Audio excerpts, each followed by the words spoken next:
Hello everybody and welcome to our weekly tournament here in Oslo.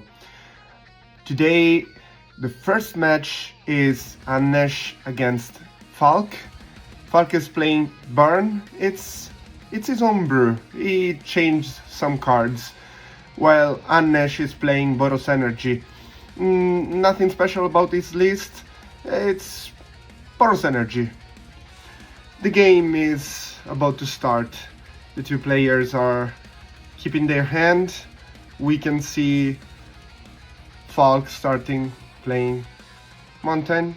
Very easy.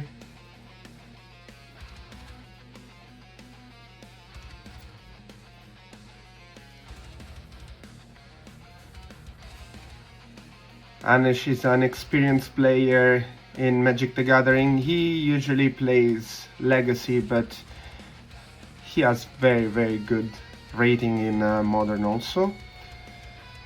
Falk just played Suspended Riftbolt. Marsh Flats pass. Very easy start for Boros Energy. Not so explosive.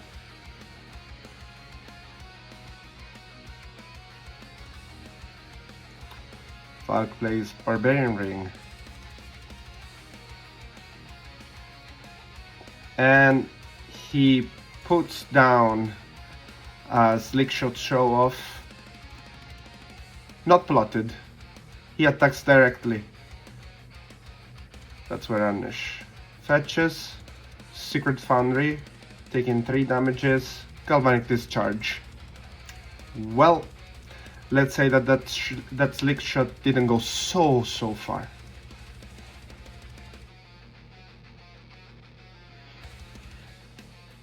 Anesh stores 2 energy on his side. 1 energy.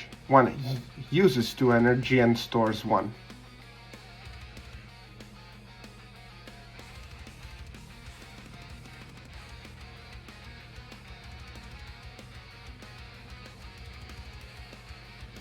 Guide of Souls for Anesh.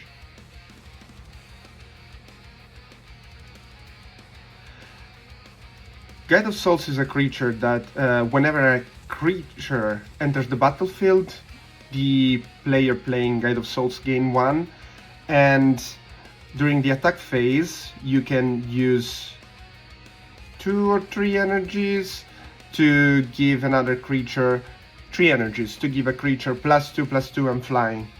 It's very good as a power creep for this card. Barn passes without any special play in its turn.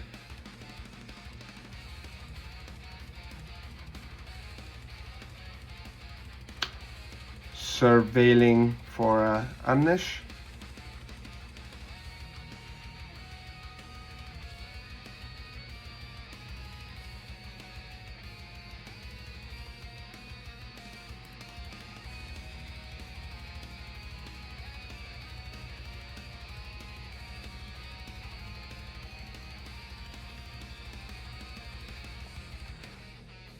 Surveil on top.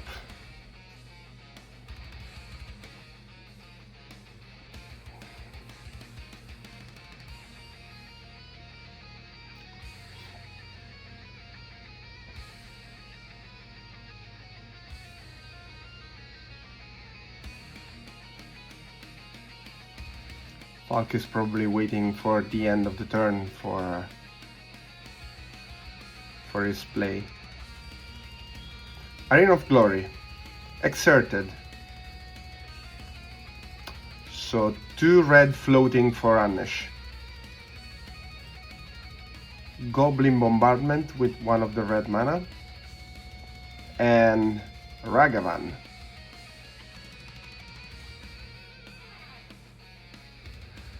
Two triggers.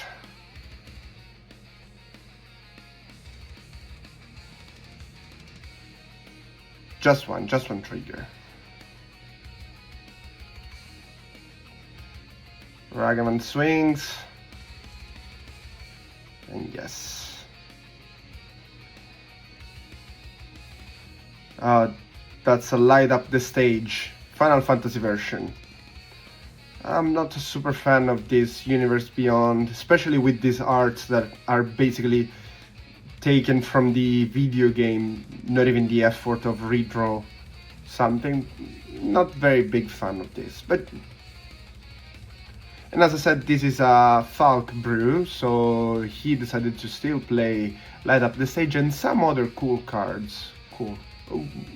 We can argue about that, but very nice ideas on that side of the table. Electro. This is one of the nice ideas he had. I'm gonna show the card below. For every instant you play, you have 1 red mana, so it's basically a good way to empty your hand in a burn deck. Does it work? Maybe with 1 mana more, at least if you have the mana to start emptying your hand is a little bit better, but in this game maybe he felt the pressure. And yeah, it's a big pressure considering that Ajani is entering the battlefield creating a cat, and life gaining against a burn deck is never a good thing. Another galvanic discharge.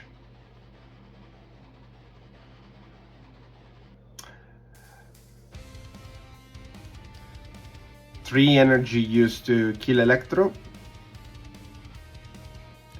And Goblin Bombardment just to flip Ajani.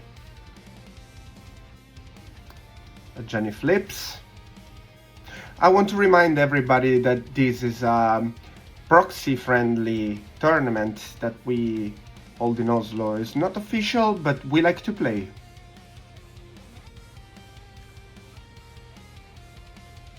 Combat, triggering Guide of Souls. 3 energies to give flying to Guide of Soul itself. So swinging for 5.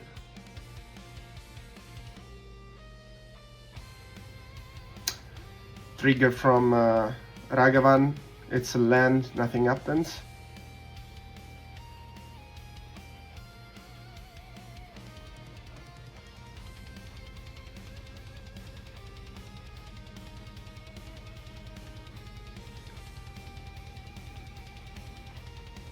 Bolt Wave. 3 damages.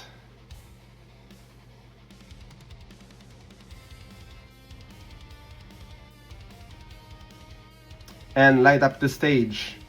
Let's see what's on top of the deck. Mountain and Mutagenic Growth. 13 damages seems a little bit too many to get there in 1 turn, and Falk is at 4 life points. Light up the stage again, and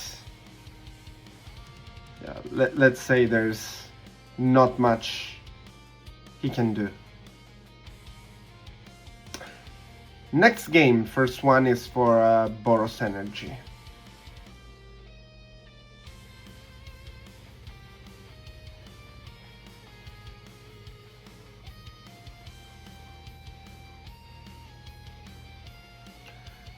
Falk is showing his hand.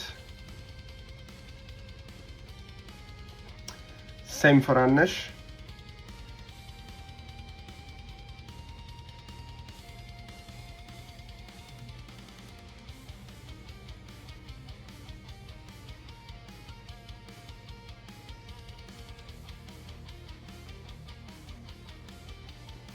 Arid Mesa to start.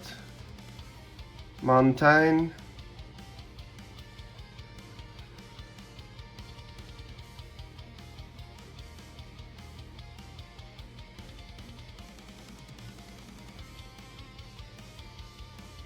Anish asked if he should be scared of Blood Moon in this second game. Falk just answered that he would like to play Blood Moon in his deck, so giving some information to Anish.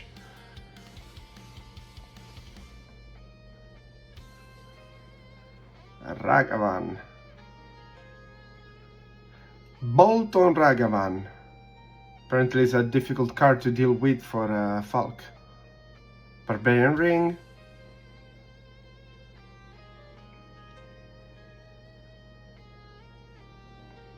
Slick Shot, still unplotted, directly on the battlefield. Swinging for 1.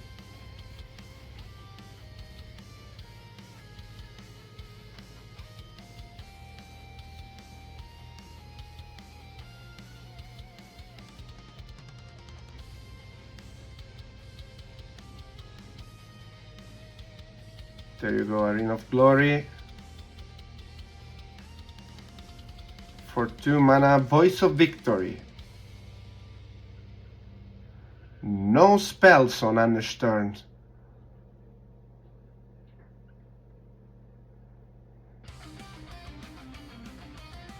Now it's time for this Slick Shot to shine.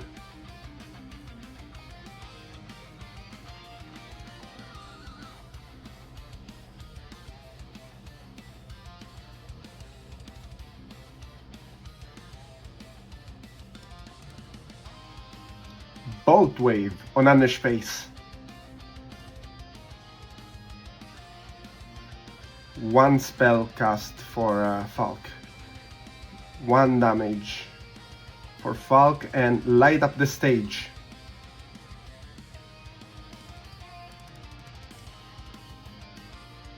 Land and a Rift Bolt still exiled by light up the stage.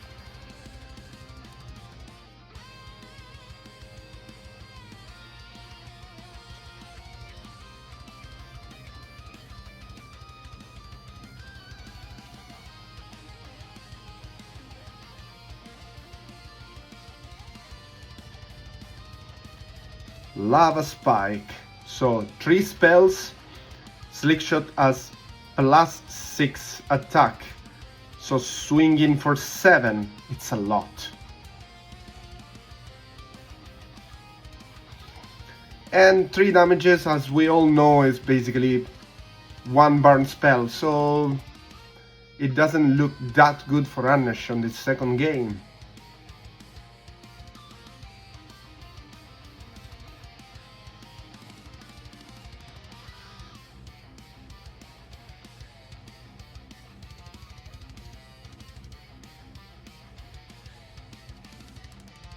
Going to 2.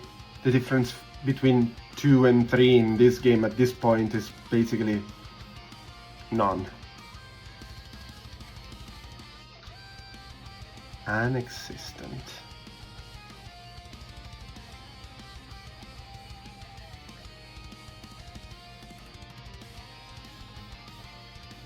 Ooh, Flage.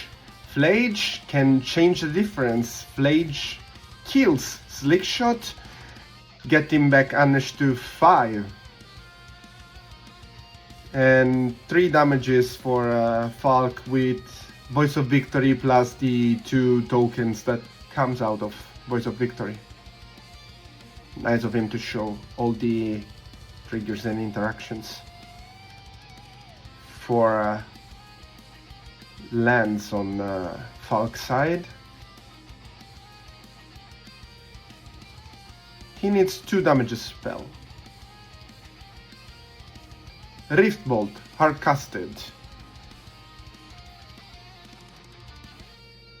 And now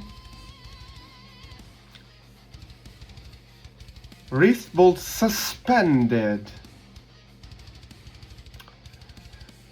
It could be the case for another Flage.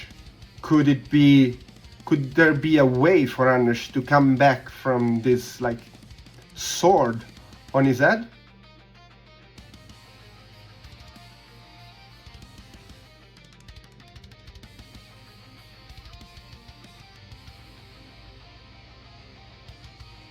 This is not a matter of winning the game for Anish, it's a matter to survive at this point.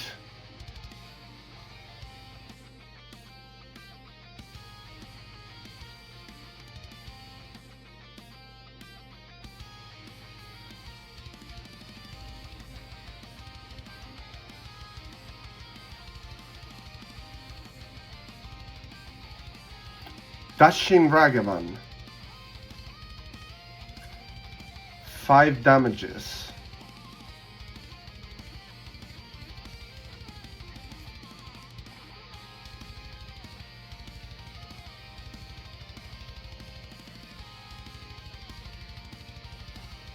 And nothing happened. Third game. Definitely that burst output was way too much to handle. Barn is one of those decks that when everything fall into place, there's nothing much you can do.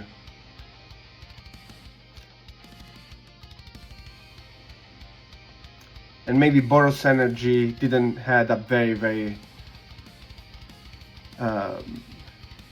competitive start. Let's say competitive. Turn 1 Ragavan. This happened every time.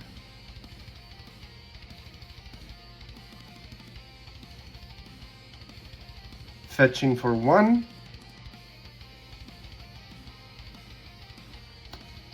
Mountain.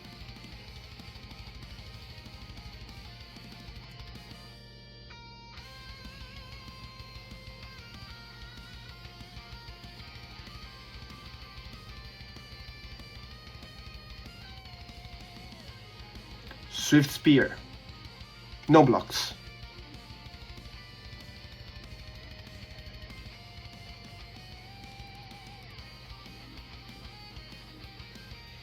Ragavan does its thing, and Bolt was on top. Too juicy not to play it.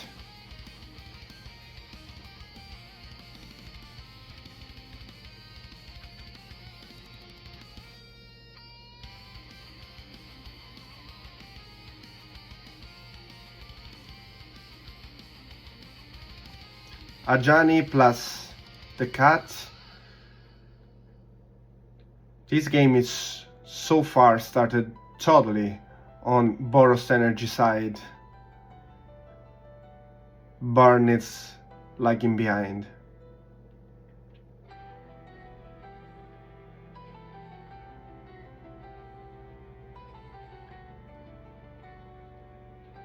Crack for 1 again.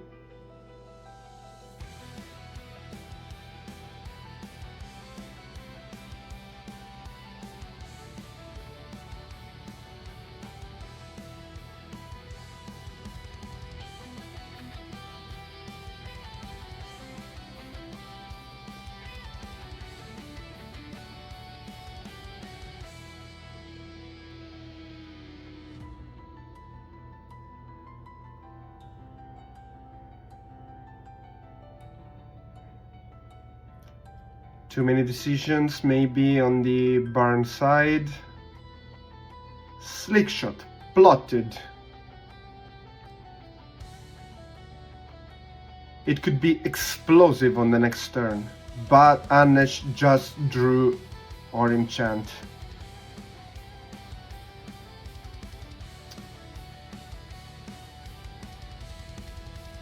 Five damages, and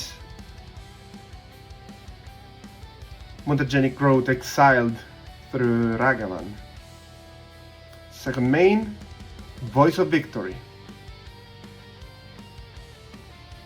The next turn is going to be devastating for Barn unless this Slick Shot can do the trick. But no, Orim's Chant. So no spells can be played, so the plotted Slick Shot cannot be played this turn. Land for Burn.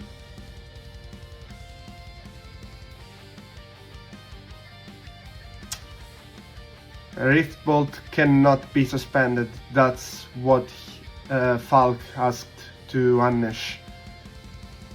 So he passed, and of course, since Voice of Victory is on the battlefield, there are no possible interaction for Falk, for Barn in this situation. And being at 11 is probably what's gonna make the game at this point.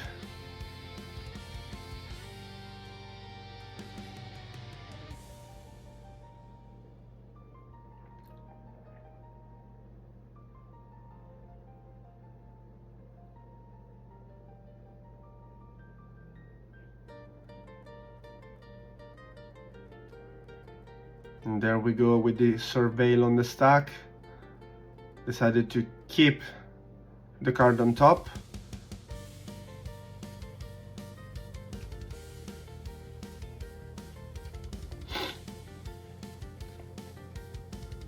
Guide of Souls.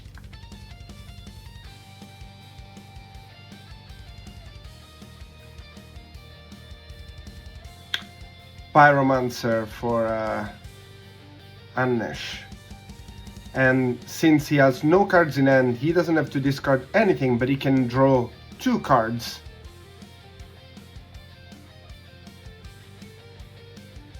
He gains 1 life through Guide of Souls, gains also 1 energy.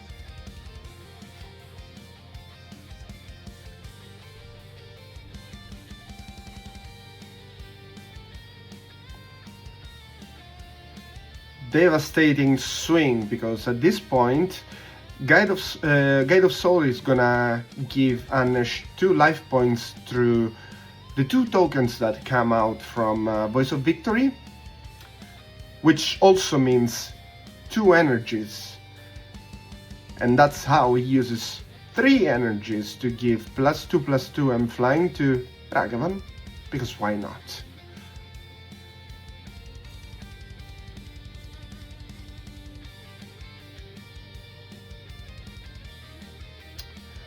Ragavan trigger, and we also have a Sweet Spear on Anesh's side of the table. As someone says, 1 is not 0. Maybe we can see something on this side of the board. Maybe Barn can play it all and win this matchup. I don't think so.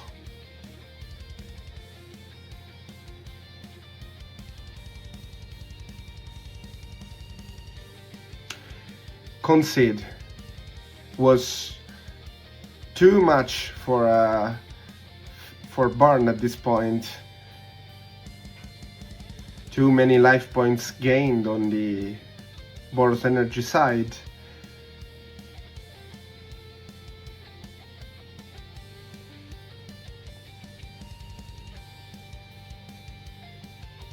They were considering how many damages could have been output if there was not that orange chant.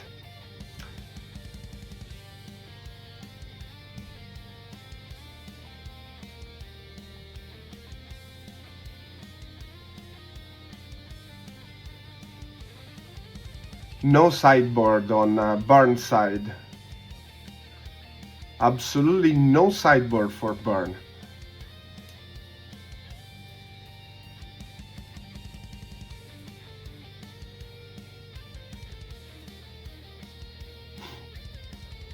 On the Boros energy side, we can see 2 Celestial Purge, Orim's Chant, and Wrath of the Skies. He took out 2 Blood Moon, it means sounds good, and 2 Fable, too slow maybe. New matchup, we can see Björn against Simen. Björn is playing Eldrazi Tron while Simen is a Dimir midrange.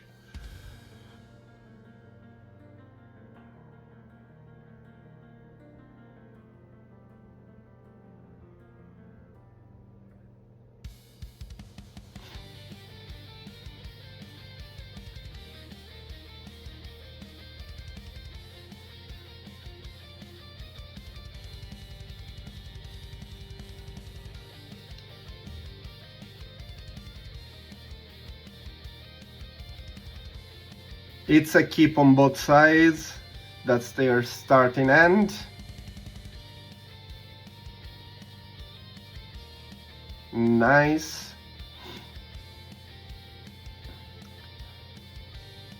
Simen on the play. Land pass.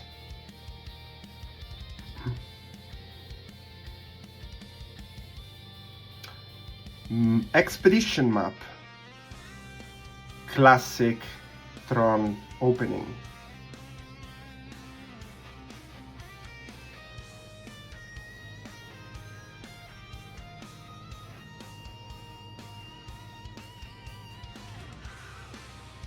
Fetching for 3.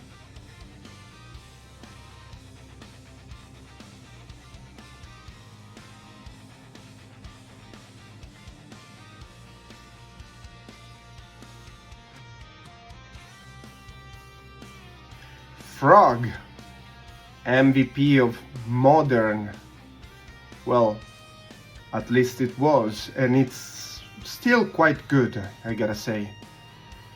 The Frog can win the game on its own.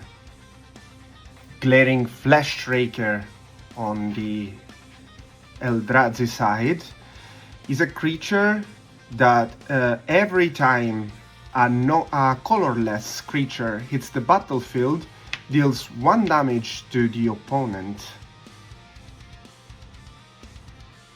And every time you cast a colorless spell, every time you cast a colorless spell, you create an Eldrazi spawn, which basically means another point of damage. Frog attacks.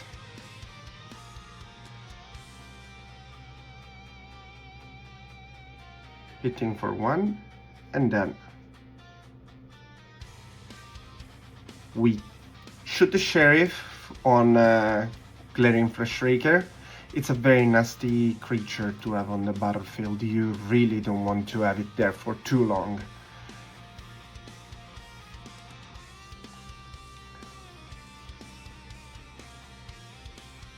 Well, Frog is not much of a better creature to have on the battlefield. It can create big mayhem.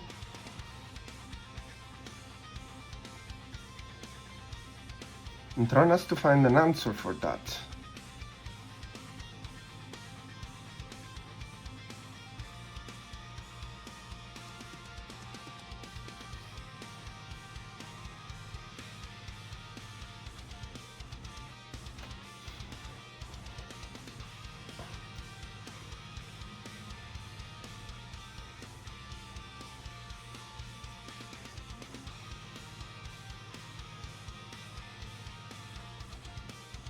Big indecision for Björn.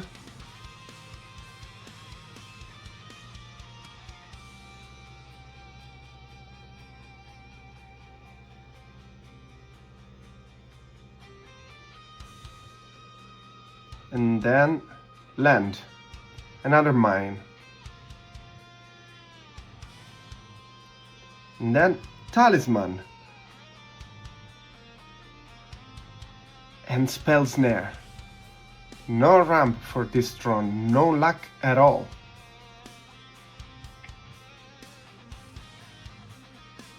And Frog beats again. Draw 1.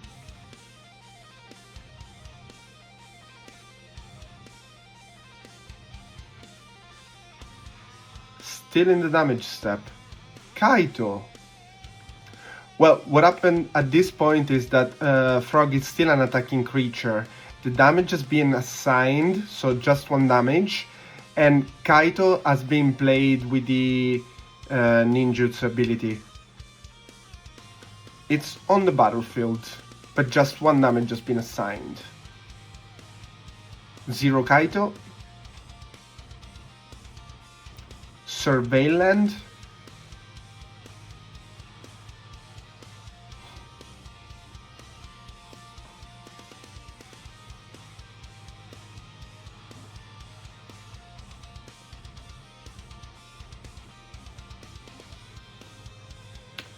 Keep on top.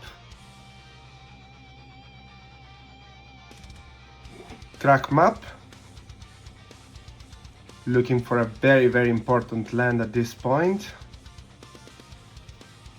Cavern of Souls.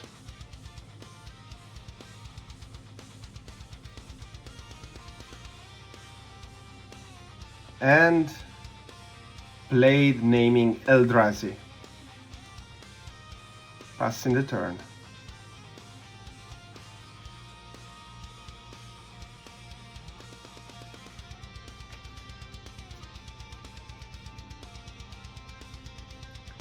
Plussing Kaito. Ninja's Emblem. Kaito 4 damages. No blocks.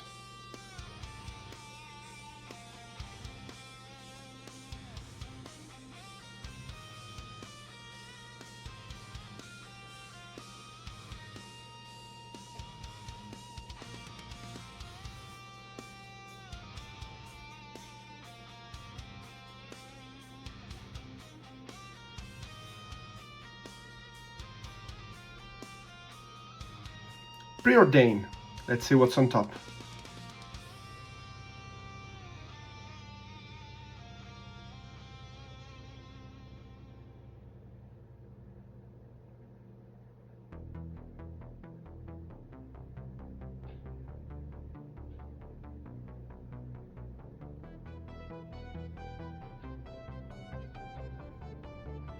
Top, bottom, draw one.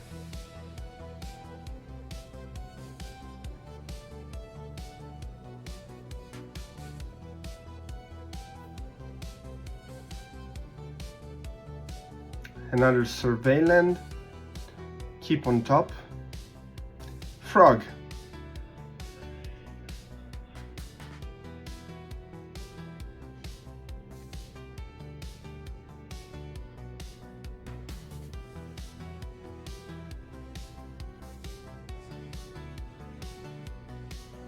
Three mana for Tron. 4 mana for Tron. Miko spawn. This means ramping one land and having a 3 body on the board. Maybe not enough to stop the frog from flying, maybe not enough to kill Kaito, but still something.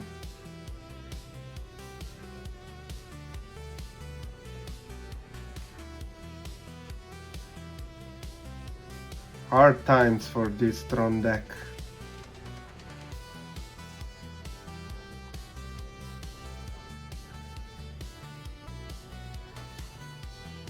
Eldrazi Temple.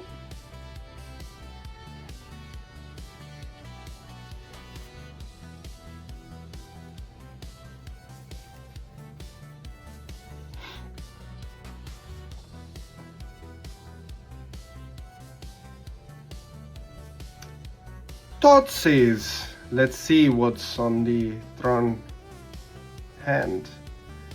Bjorn had a very good hand, very mana intensive. So not having Tron on the battlefield screwed him up.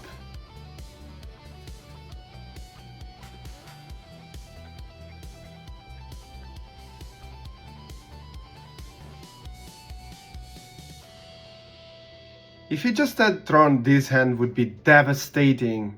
Devastating.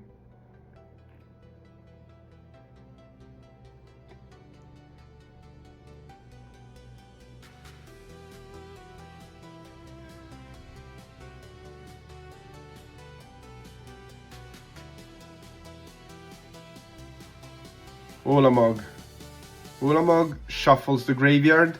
That's a decision to avoid Emrakul to be on the battlefield because Emrakul gets discounted for cards types in the graveyard. So I think this was kind of a double Thoughtseize for Seaman.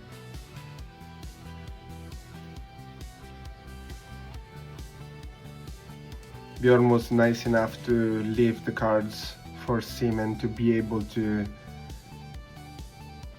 see them and not to have to write anything. Blocking the frog. Discard 1. Frog is 2/3. Discard 2. Frog is 3/4. Killing the Miko spawn. And Seaman got rid of a couple of bad cards at this point of the matchup since there's a Cavern of Souls on the battlefield. And also Fatal Push against Tron is not much of a big card, so he decided to take advantage of the cards he doesn't need anymore.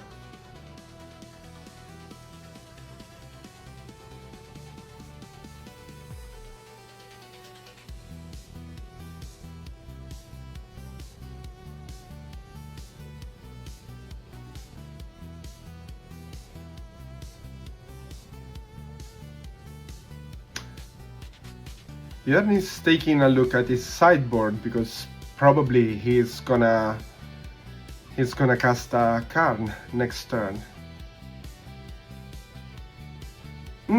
That's the real MVP of the modern format at the very moment.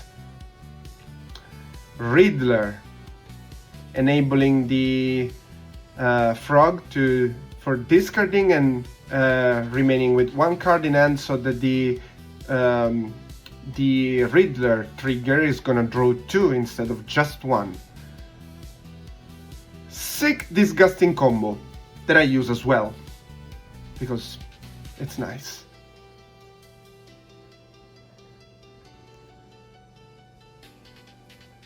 At this point, the frog is big. Kaito is very difficult to handle, and we need a very, very strong answer on the Tron side.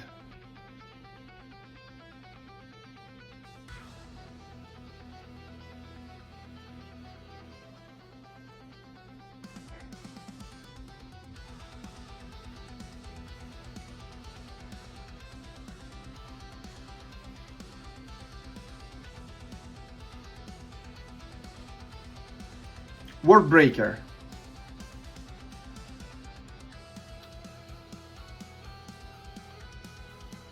One land. Exiled. Was a Watery Grave, I think. And Urza's Tower. Still uncompleted Tron on the Tron side.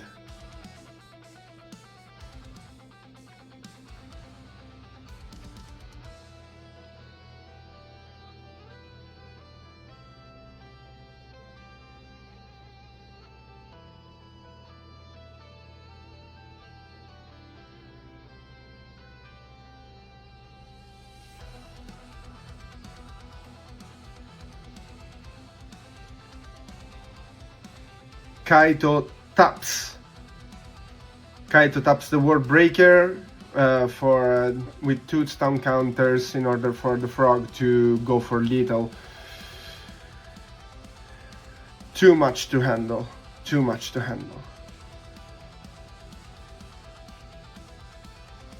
Game 2. This time is gonna be Eldrazi on the play.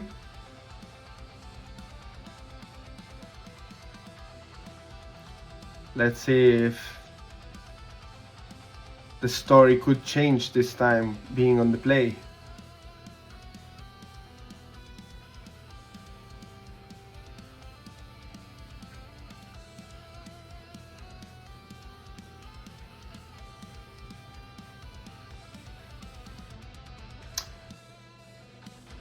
Let's say that for Tron, not having Tron on the battlefield is a big problem.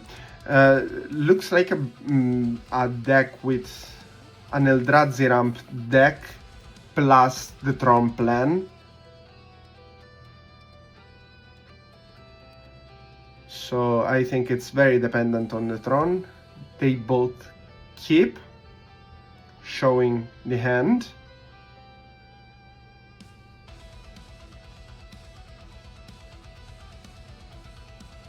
Very nice.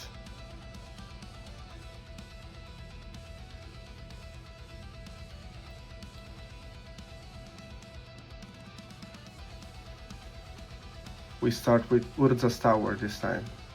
And Preordain.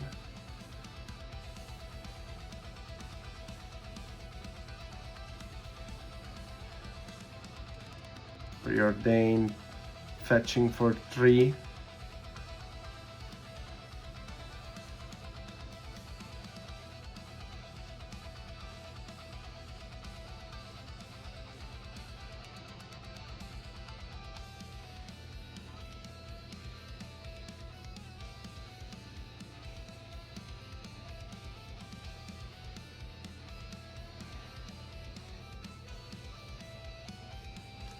Top for this Preordain.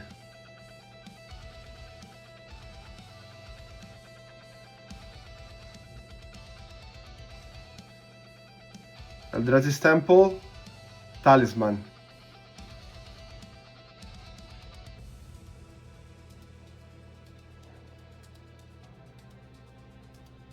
Totsis.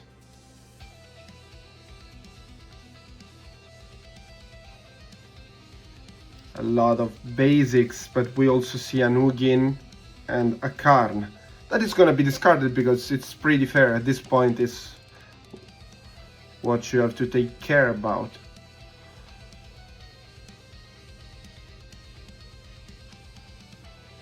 Another Preordain.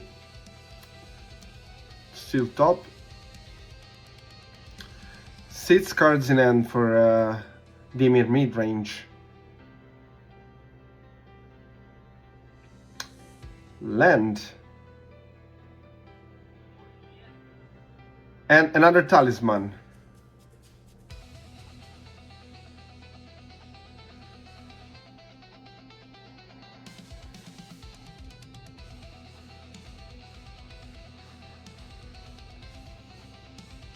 Still a little bit far from casting Ujin.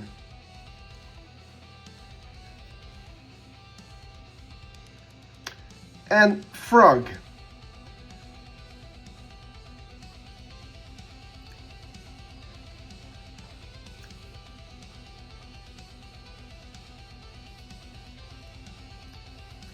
A mysterious card in Bjorn hand.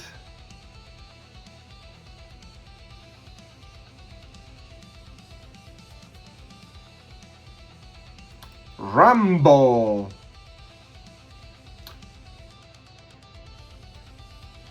Rumble is one of those cards that is played in basically every format. Pauper, Legacy, Modern. It's good wherever. It allows you to reveal 4 and keep a permanent. It's huge. And there we go.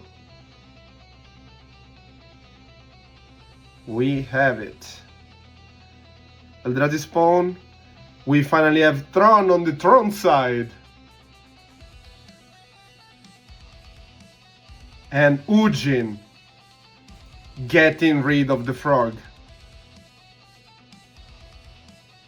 One of the most powerful cards. Oh, subtlety. So subtlety counter the Planeswalker, but the uncastability hit the frog anyway. So we are gonna see another Ujin next turn.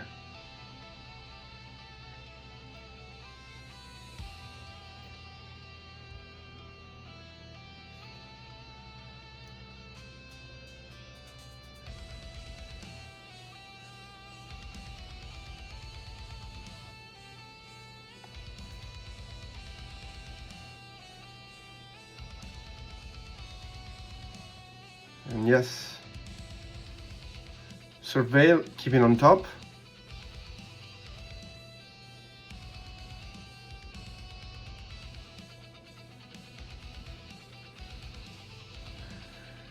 We know there's a counter spell in Seaman hand. Riddler, just to draw a little bit better. Land and pass the turn.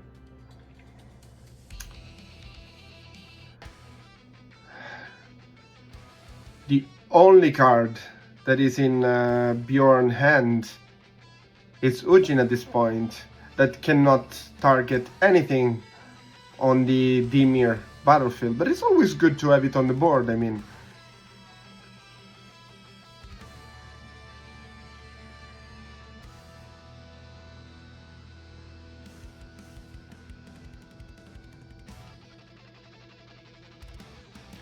Fetching for 1, counter spell.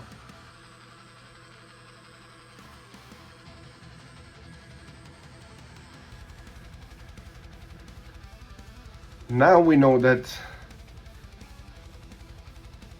Seaman is fully in control.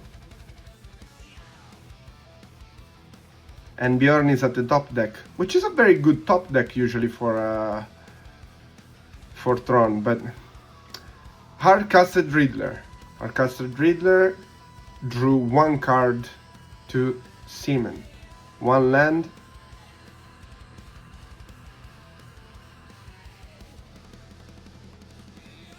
one mysterious card in Bjorn's hand. Riddler swings for 4.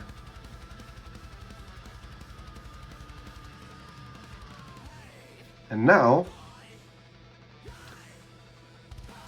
for Sim and Dimir's control, Harbinger of the Tides, shutting down completely the Tron for Tron. So that new Urza's Tower, it's just an island now.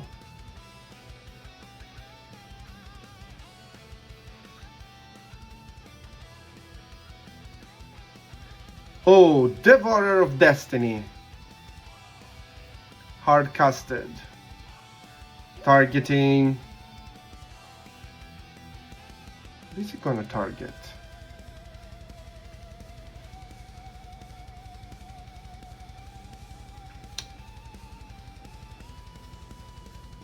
Riddler. I think it's a good choice. Let's say that with so many lands on the battlefield, he doesn't really need. Counter spell.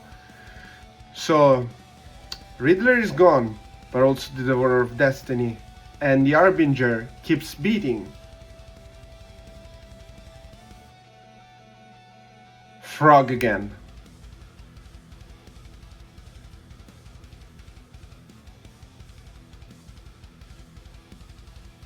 Expedition map.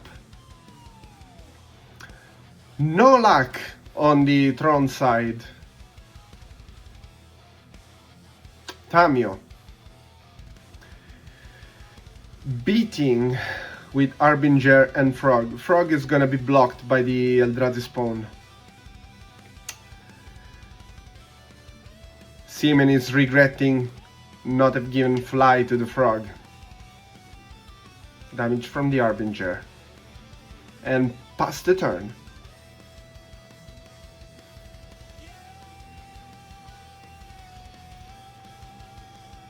Tin in the deck and looking for a powerful island. Or not. Or not. Otawara? Is that an Otawara? It is.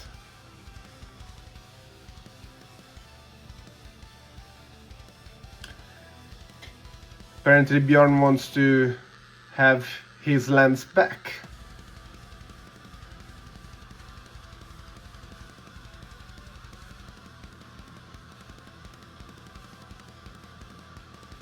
Untap.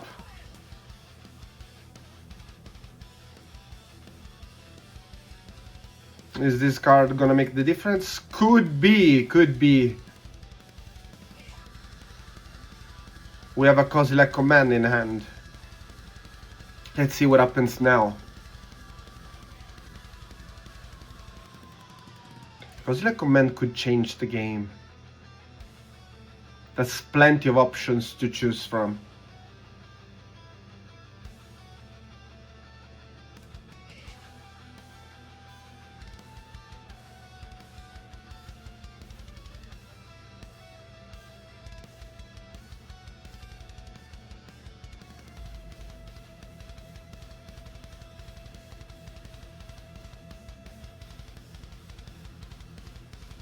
The card is Kozilek command. I think not much. Oh no, Otawara.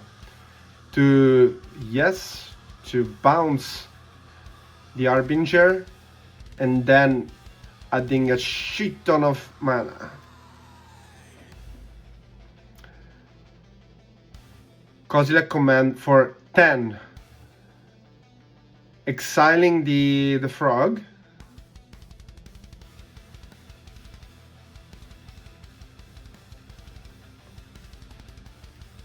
Exiling the frog, and in response we have a draw. So attacking Tamio created a clue, and Seaman want to crack this clue to see what's on top of his deck.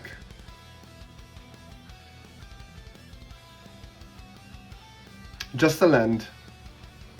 The command resolves. Exiling the frog, scrying 10.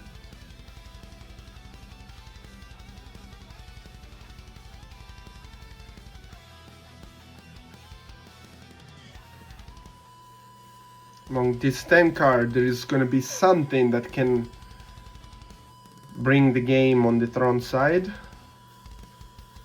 10 cards are a lot.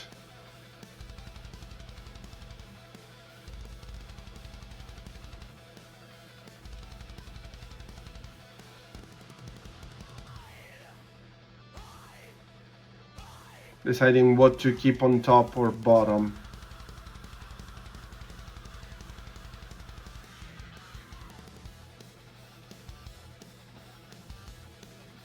Like from now on, we just want very, very heavy top deck.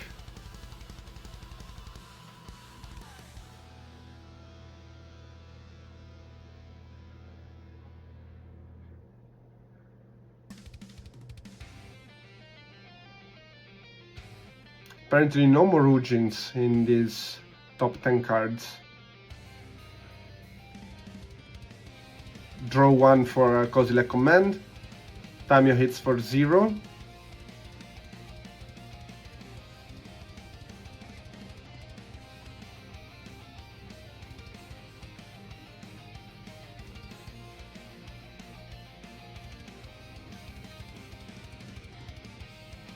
Fetching for 1.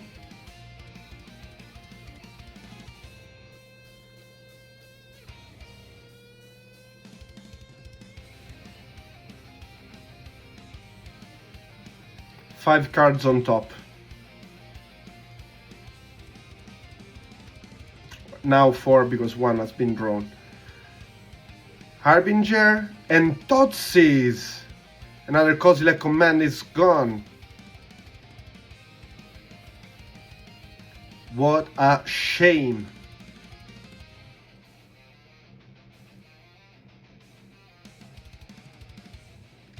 Hand tap. Full of islands again.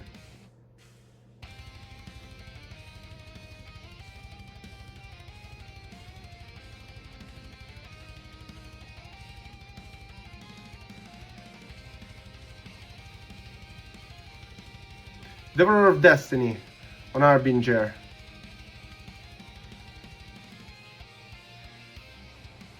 Very hard to deal with at this point. We have one Tamio. We have one Tamio on the battlefield. Attacking, creating one clue. Kaito. Surprise! Kaito is gonna tap the Devourer of Destiny with 2 counters on it. Still beating, 8 at 8. It's a very tense match. Removing 1 stun counter from the Devourer of Destiny. New top deck for Tron.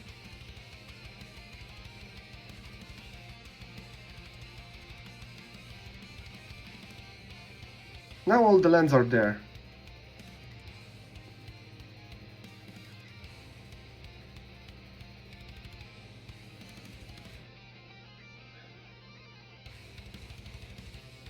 Is it another Kozilek command? Could be.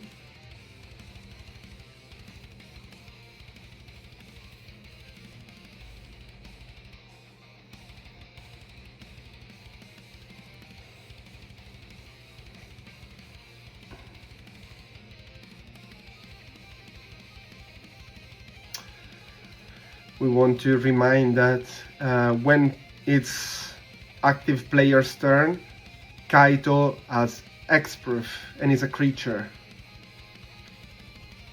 Subtlety, hard-casted.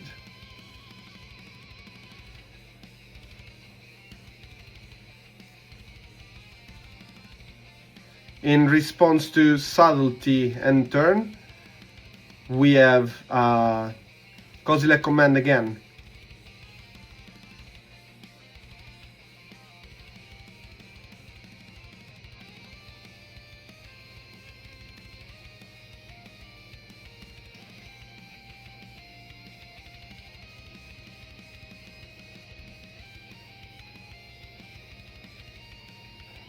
we're gonna decide how big this Godzilla command is gonna be.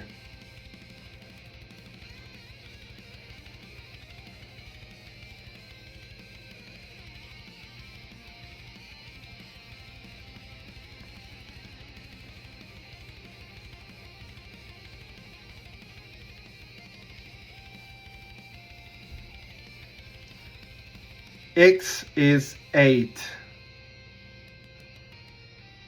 So exiling the subtlety, scrying 8.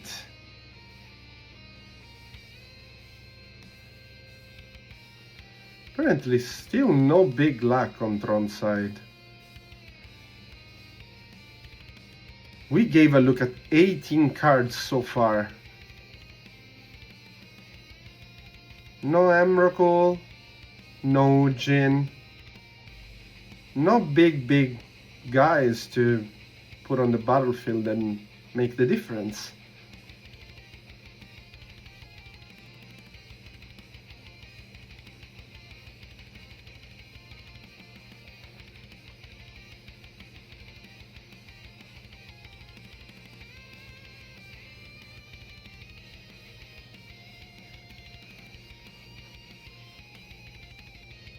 Very important scry on Bjorn's side.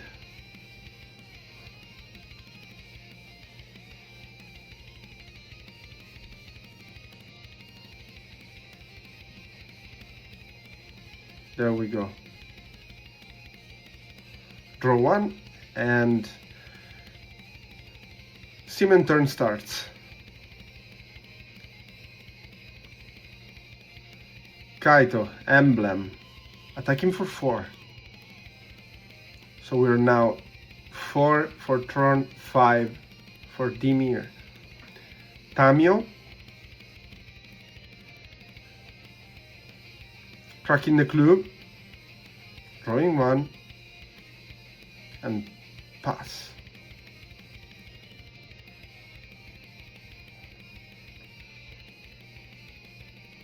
Last stun counter from the Devourer of Destiny has been removed. 4 Glaring Fresh Raker.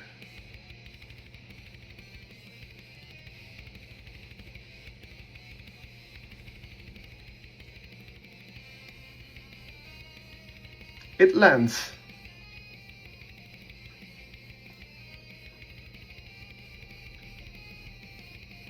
And then Malevolent Rumble.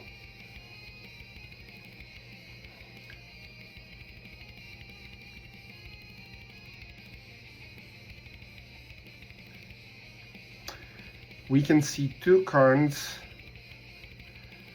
and 1 trigger to assign from the Eldrazi spawn from Malevolent Rumble.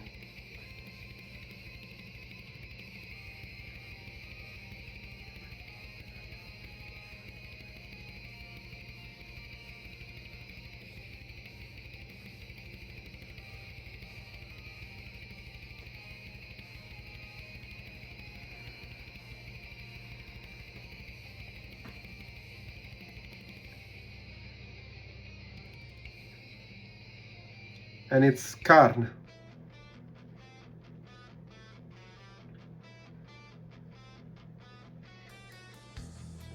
Consign for Karn. Passing the turn.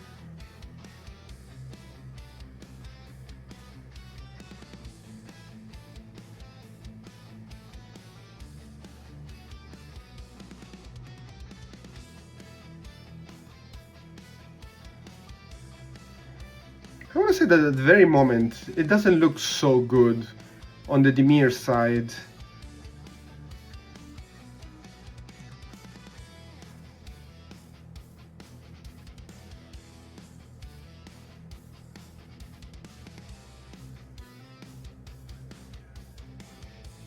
Consign to Memory was there at the right moment to avoid very weird shenanigans on the Tron side.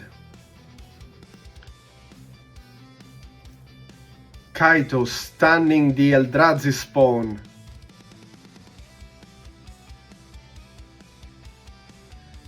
Tamio trigger. The glaring Flash Raker has to block the beating Kaito.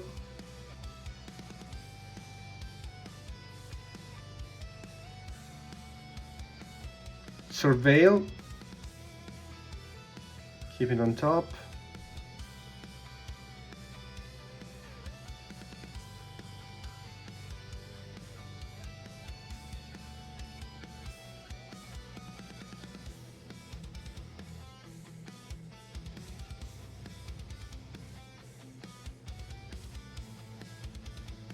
Mork died. This is huge at this point. It's an 8-8.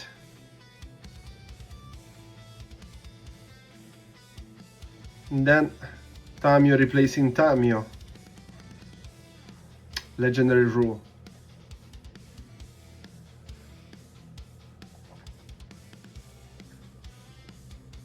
The Water of Destiny is now online after so long, but the top deck was not good on the Tron side. Consign to Memory on top of Dimir's deck. Was a very tense game. Very difficult to predict who was gonna win.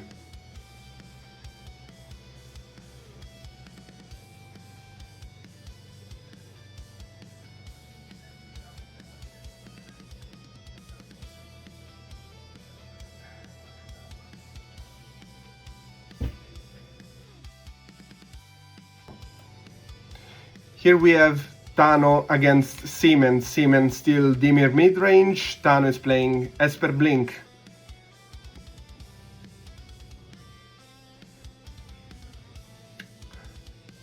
Dimir on the play.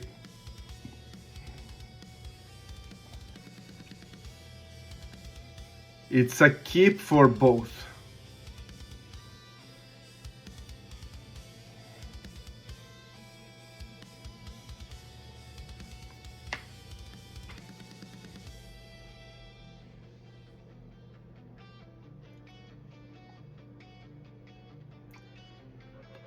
Turn 1, Thoughtseize.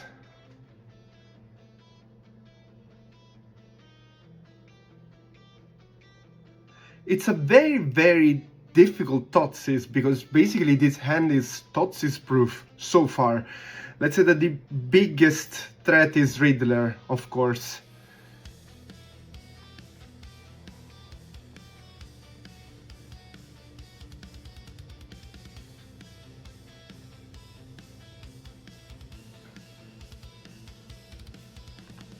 Tano proposed to Seaman to write down the cards in order for him not to have them in display on the battlefield.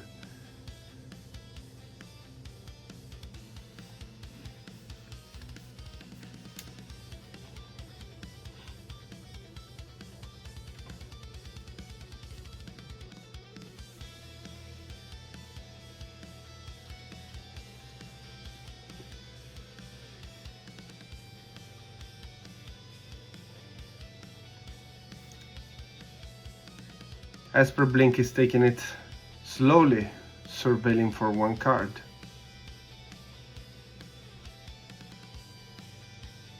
Keep top.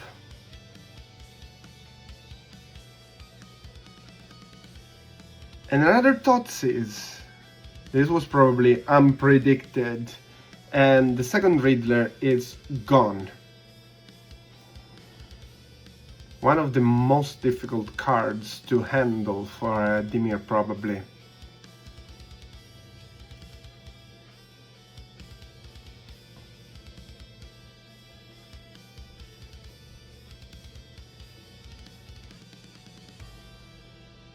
Land past the turn. And there we go. Pass the turn as well.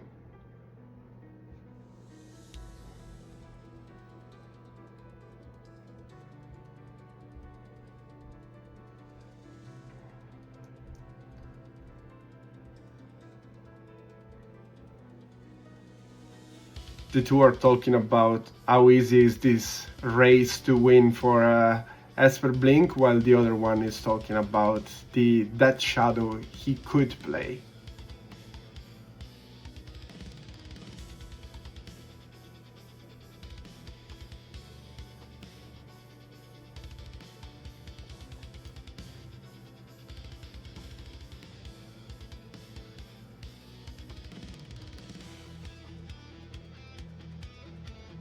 Preordain.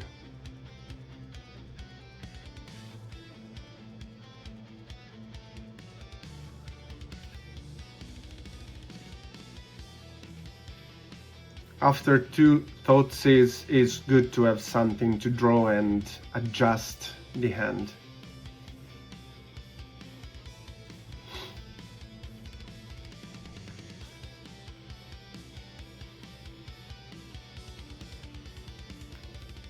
Land pass.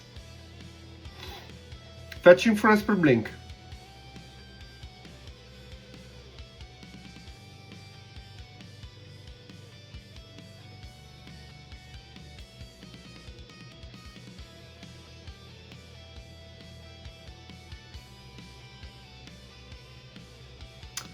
Surveilling.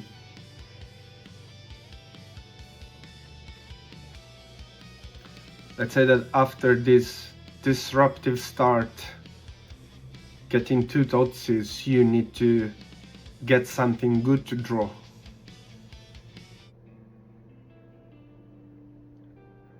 Graveyard. And another land.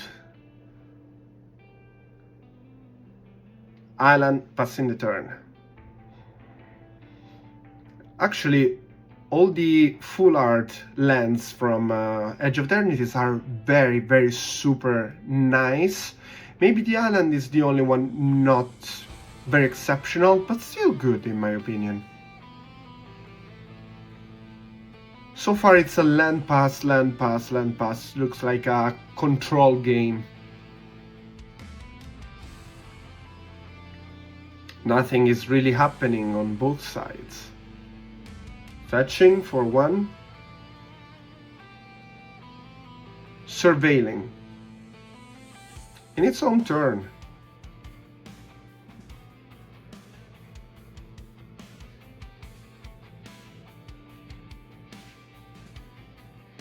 They both are digging for something good to present to the opponent.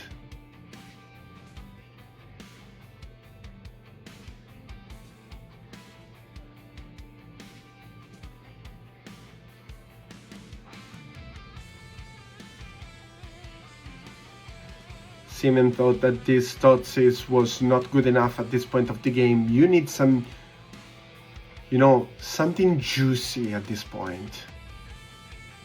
Oh, it was... The Surveil was at the end of Thanos' turn. Riddler. Something is finally happening. Draw 1. It's a fatal push.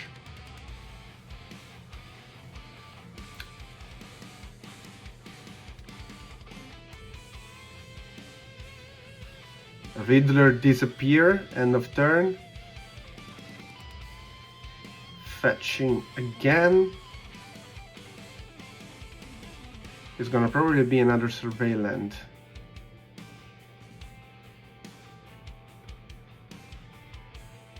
In the meanwhile, Seaman is reminding himself what cards are in Tano hand. Undercity Sewer. We Surveil again.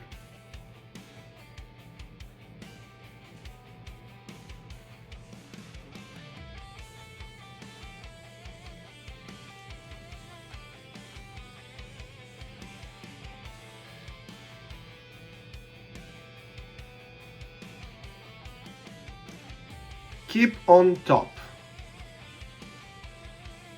Esper Blink drew the card.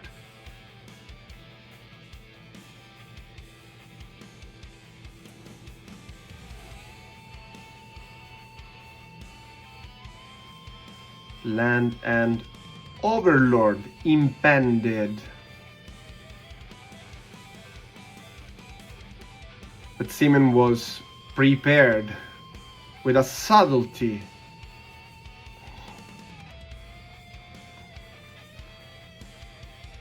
Pitching spell snare. So no hard cast for this subtlety. Passing the turn. Overlord is back on top of the library. This gives Tano a good insight on Seaman hand, no real counters.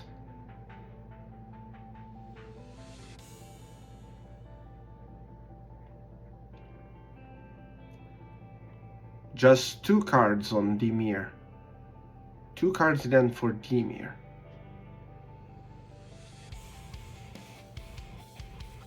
3 now. Riddler, hardcast from the exile. 1 tap land. There was no fetch for Tano, of course, because Overlord was on top.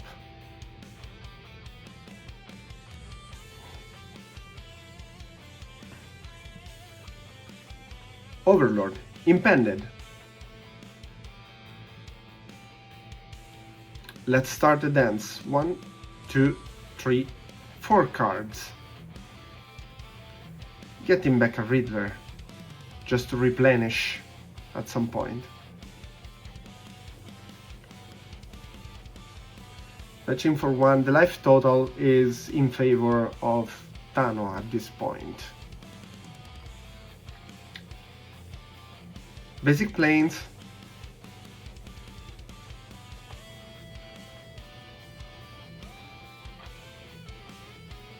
And Flicker Wisp, targeting the Overlord.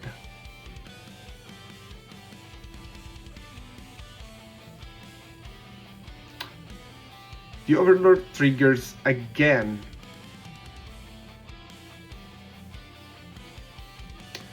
Bringing back a Solitude.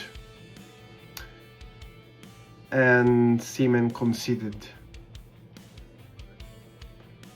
Too much value on Esper Blink side.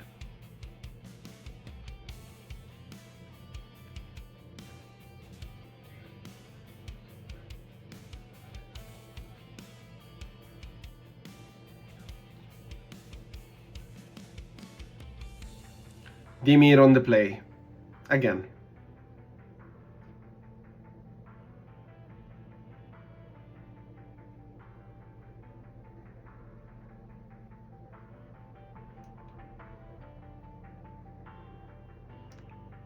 They both keep.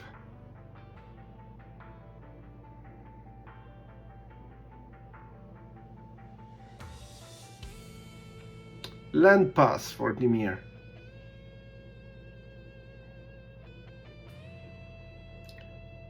Same for Tano. Undercity Sewer to surveil.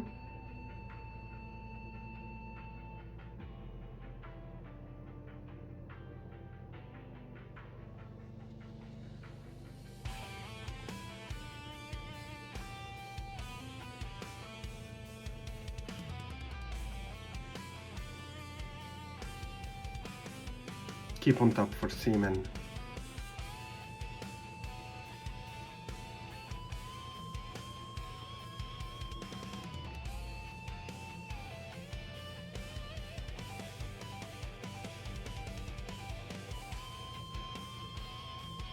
Frog, turn 2. Always not super nice to deal with.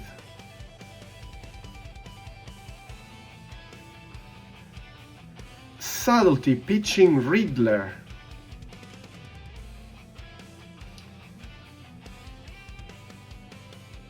Frog on top of Dimir's deck. Fetching.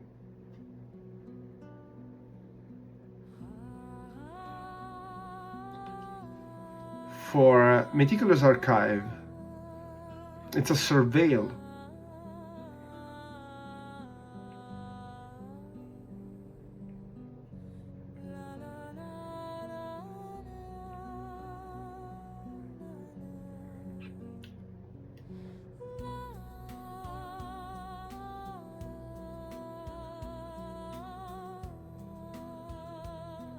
Graveyard, Witch Enchanter.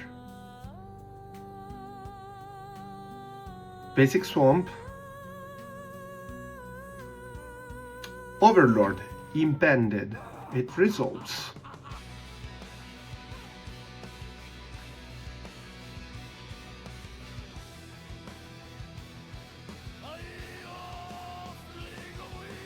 The target for this Impended Overlord is gonna be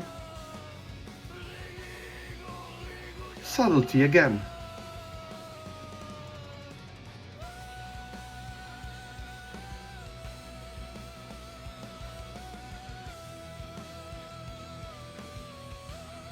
Frog.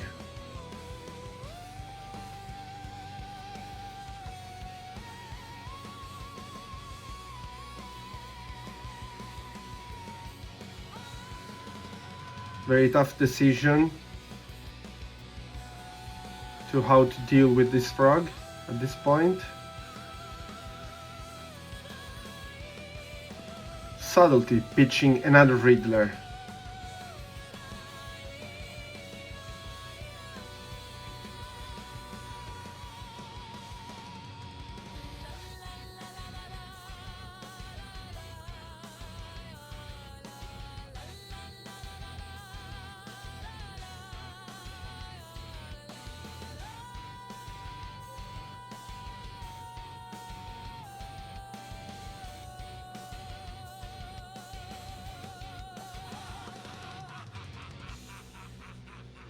Overlord again.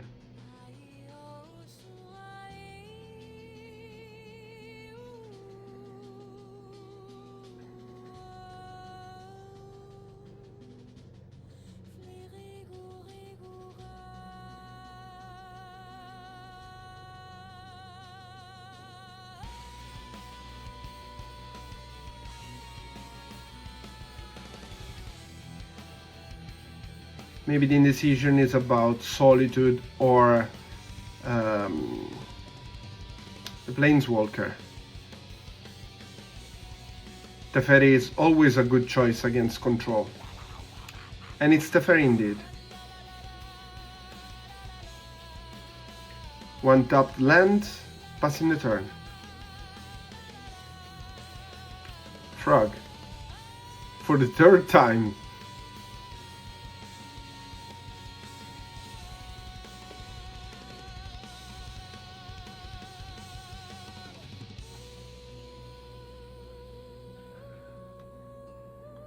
Land drop. 3 mana, Teferi. Force of Negation. That was disrupting at this point.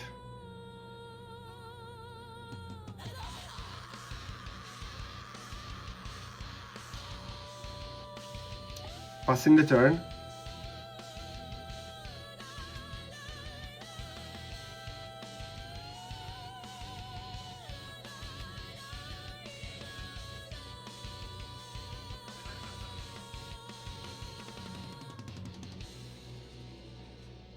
Apparently the card on top after Psychic Frog was another Psychic Frog. Because that's what's nice about the frogs. They come in pairs.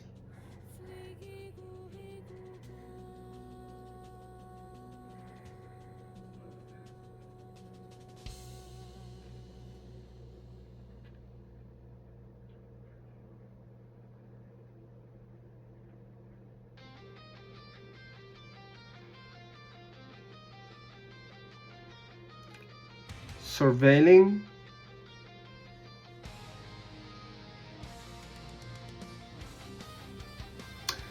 Another frog. Graveyard this time. Apparently one frog is enough.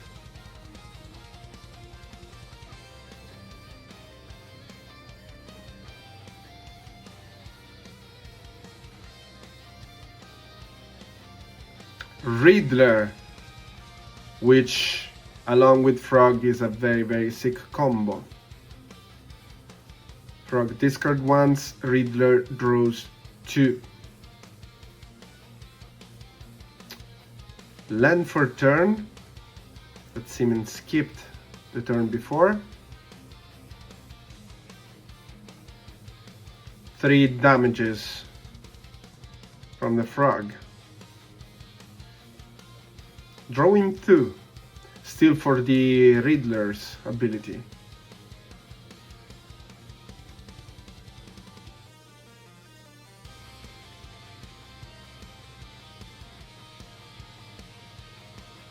Consign to memory to avoid the Riddler to leave the battlefield at the end of the turn.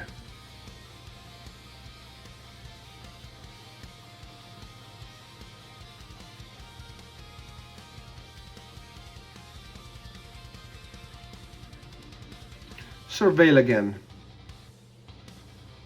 At this point of the game, Tano has to find something very good to get rid of the 2 threats on the battlefield because they're huge.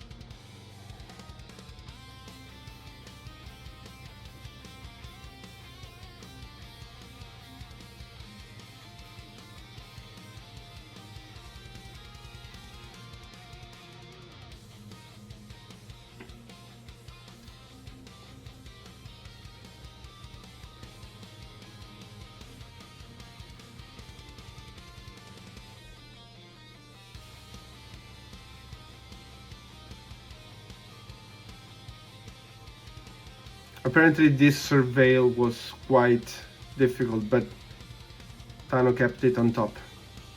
Land.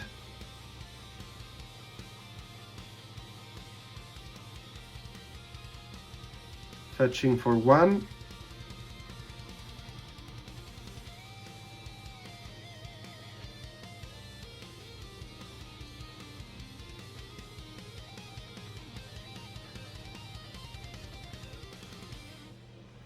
Hard-casted Riddler. The 3rd one. Drawing 2 cards.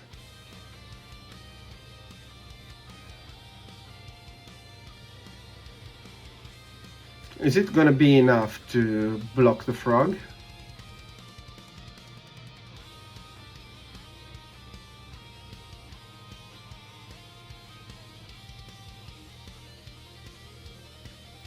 Three cards in hand for Tano.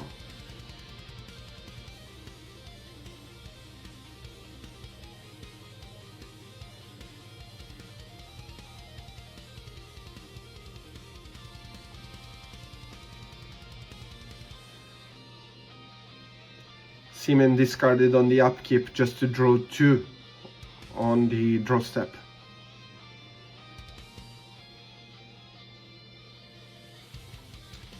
For mana, Kaito, hard-casted. Tapping the Riddler.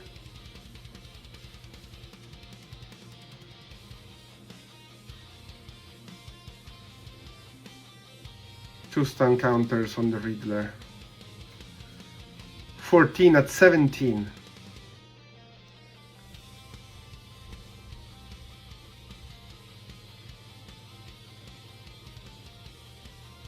Swinging for 9 at this point, which is a lot. Drawing 2 cards.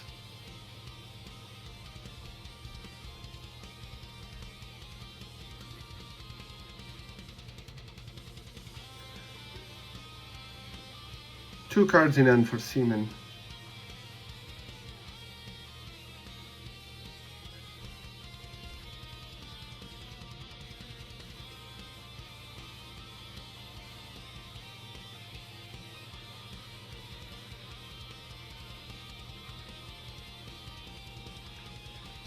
Land for turn.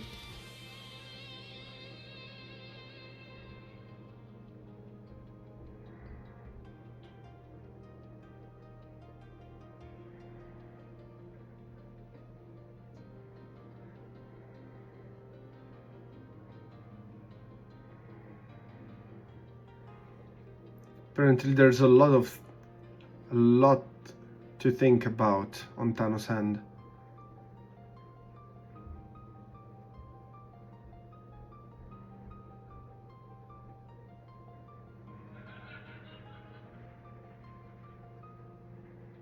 Frog.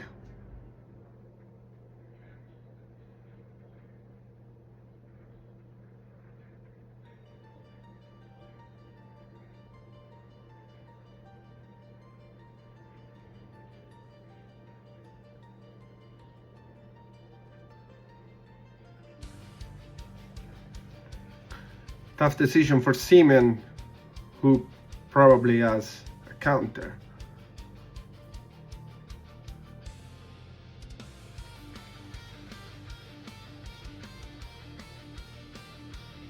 It's okay. Frog is on the battlefield. Then for 3, Flicker Wisp.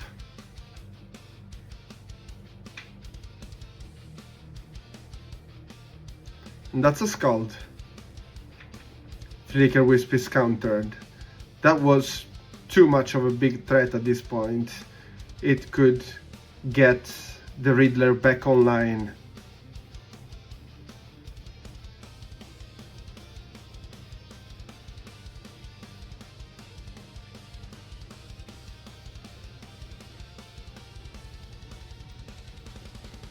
Seaman just said that his next move is gonna be to stun the frog and attack for little. And there's nothing to do at this point.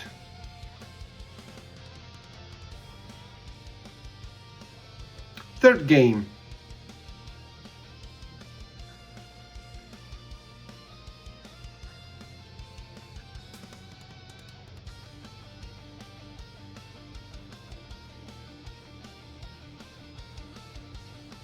Esper Blink on the play.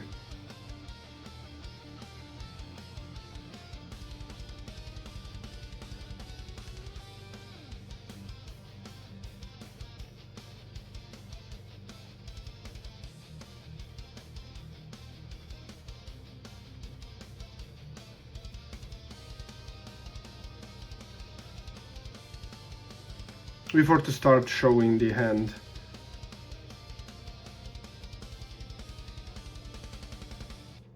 Nice. Land, pass the turn.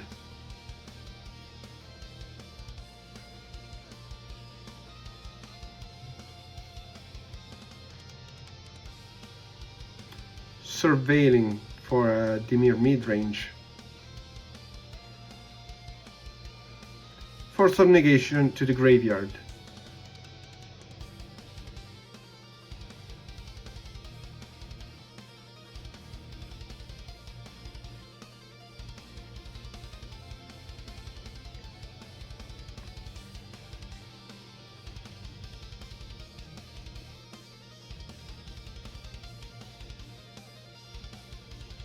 Undercity Sewers. It's a survey land.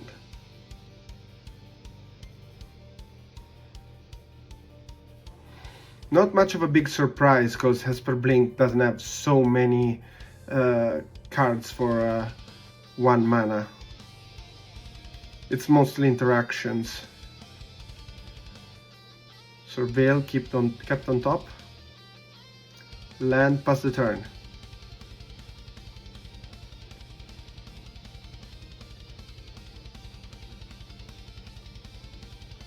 Thoughtseize.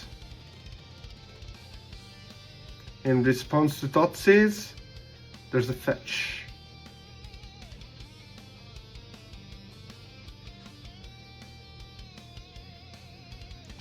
Basic Plains.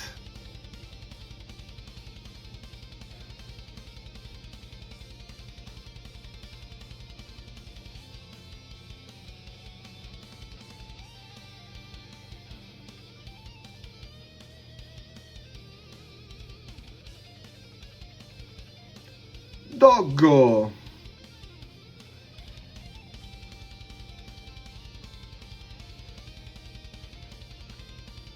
Thoughtseize is still on the stack.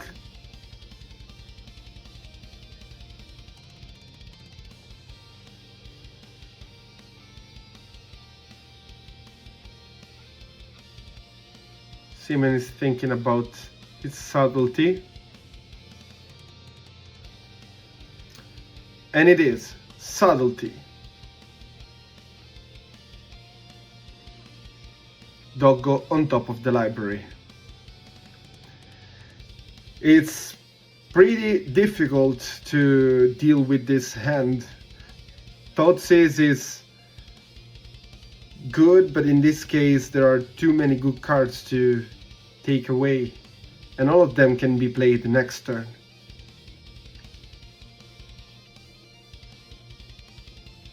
Overlord, Graveyard.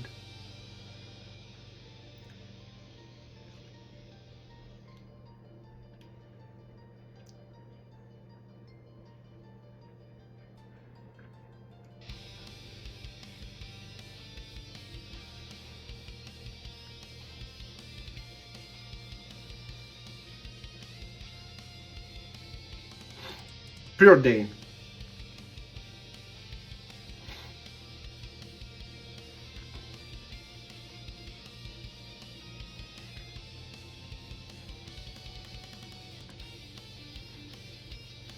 So at this point, Dimir is tapped out. Preordain, top, drew one card.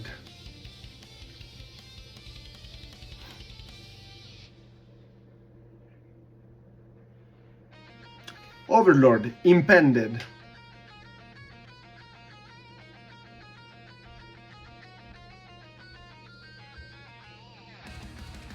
Taking back Flicker Wisp. Playing one land.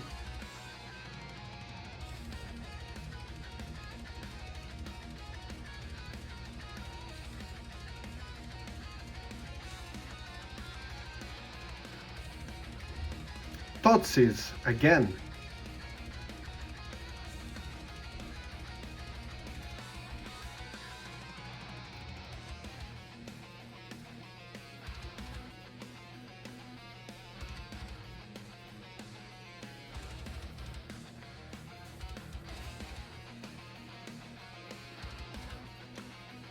Failure is the target for this Thoughtseize. Simon has probably some way to deal with the Flicker Wisp.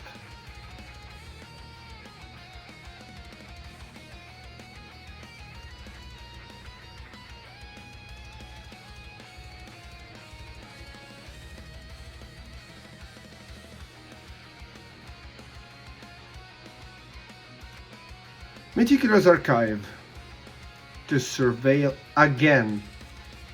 Surveillance became a very huge thing probably since they came out. It's like too good to be able to adjust what you're gonna draw.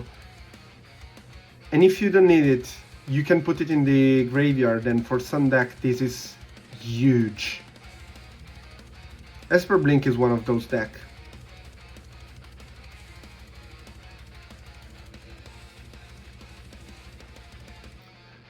Riddler on the battlefield. Draw one.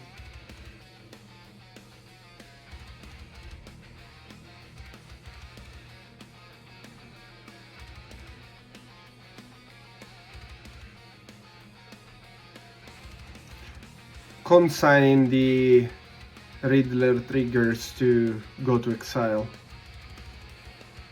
Riddler is online.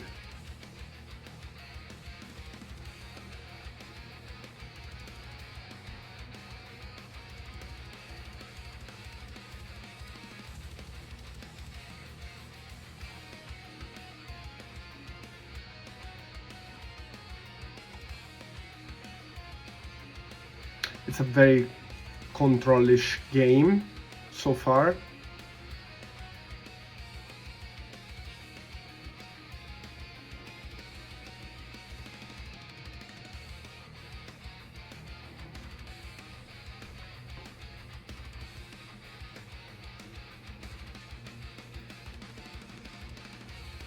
And there we go, Simon drew a frog.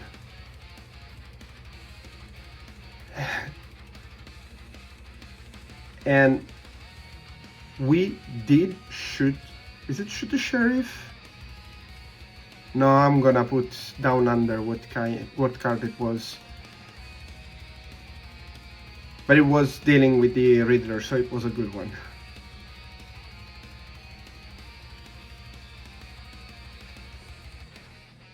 Now it's time for Tano to play the frog.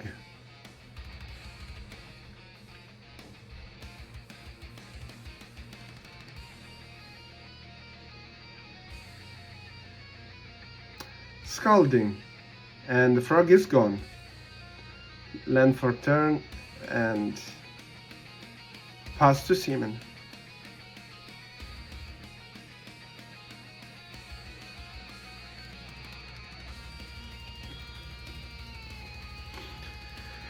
There's a huge clock on the battlefield that is the Overlord impended that slowly but steadily is gonna get online. Cling to dust to remove some of the Esper Blink cards in the graveyard. This time it was actually played just to draw one card.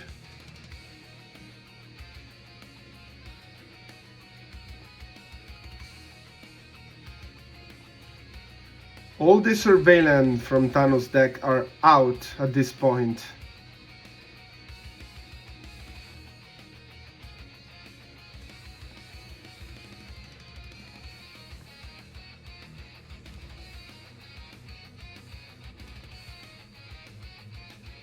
The surveillance is on top. It's at the ferry.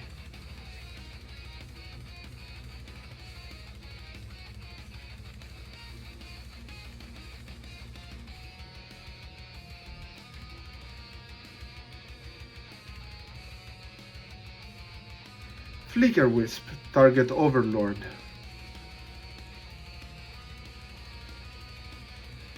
It's a counterspell. Seaman said, "Not today."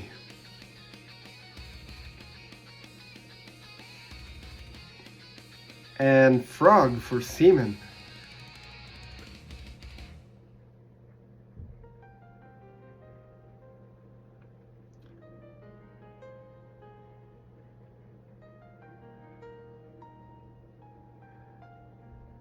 Is it time for Teferi to shine?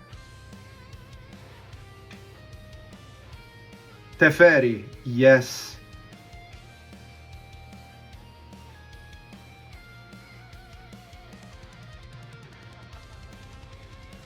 Apparently no answer for this Teferi.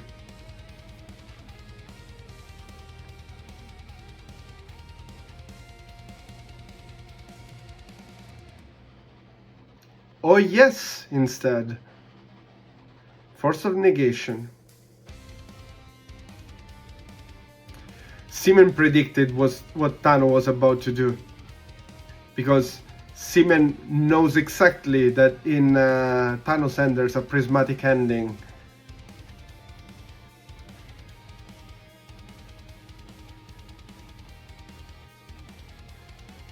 So yeah, apparently this is the only play available at this point. Ending the frog.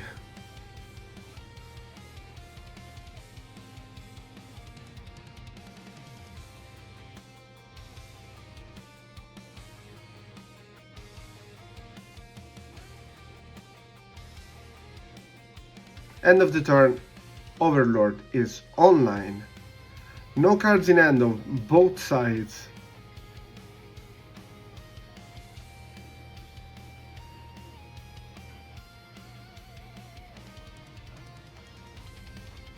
Seaman wants to respond to Overlord attacking. He has a cling to dust in the graveyard and he's willing to use it.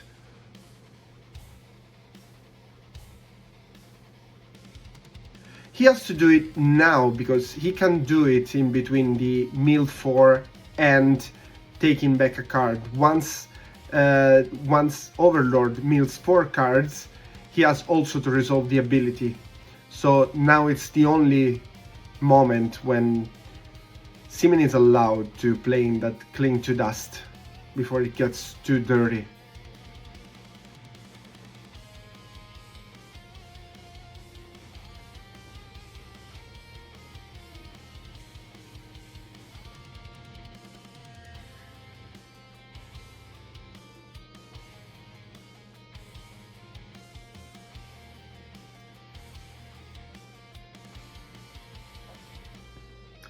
Frog is exiled by Cling to Dust.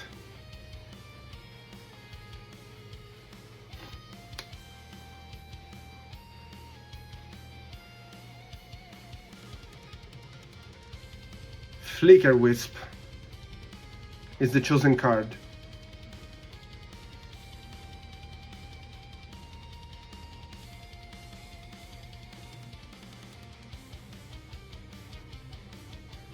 Three mana, Flicker Wisp, targeting the Overlord.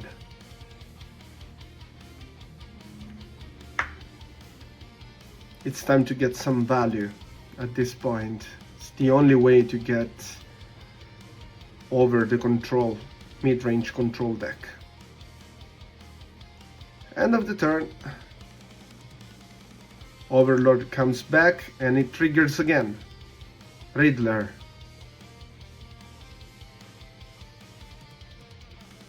Frog on Seaman side.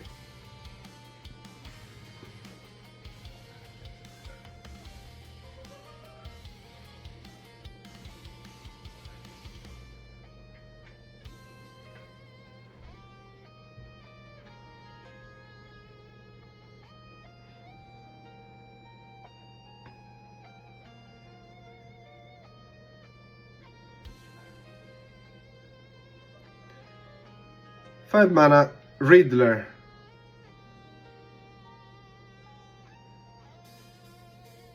Drawing just one.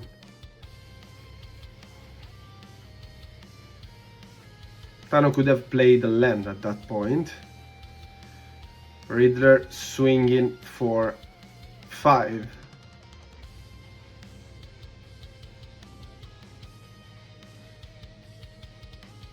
Taking back another Flicker Wisp.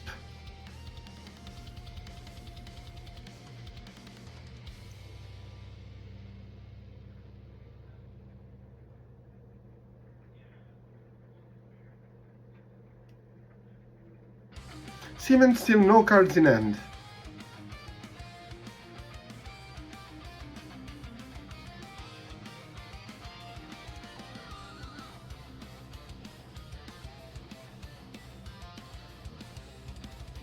The frog flies and blocks the Flicker Wisp.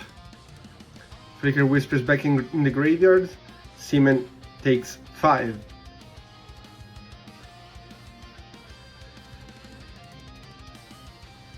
Drawing one card, it's a Solitude. Swinging for 9. The trigger from the Overlord is consigned, but it was just a fun move on the Seaman side.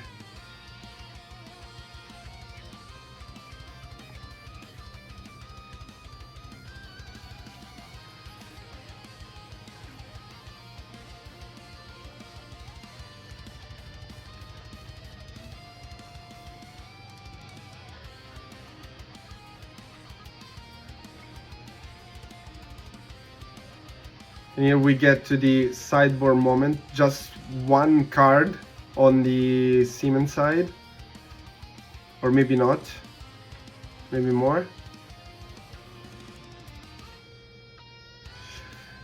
On the Esper Blink, the only sided cards were another Teferi, another copy of Teferi, and another copy of Consigned to Memory, taken out just to Emperor Bones, while on the Dimir Frog side, there were 3 Consigned to Memory, a removal spell, and what he took out was 1 Orcish Bowmaster,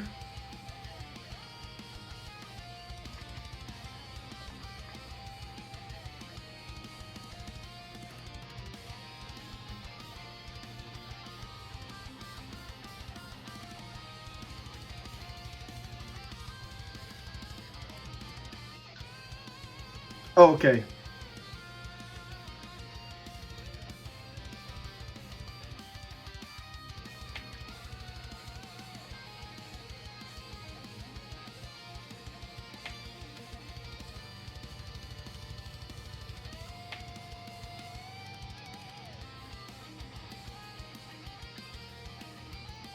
We're gonna see Esper Blink against Boros Energy. Some say this is a fair matchup, but it really depends on who starts, because Boros Energy sometimes is way too explosive.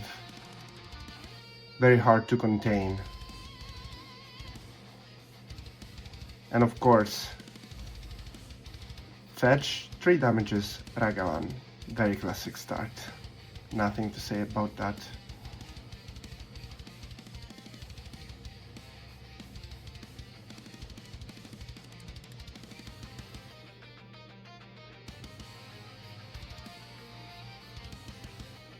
Marsh Flats.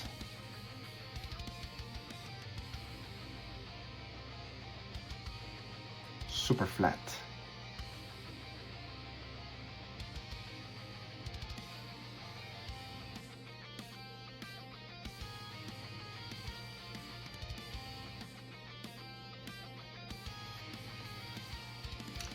Ragavan, of course. It swings. It beats for 2.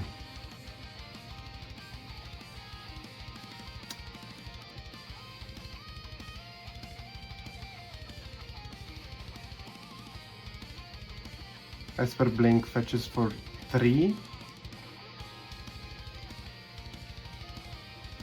Presenting a Godless Shrine. And Fellow Push.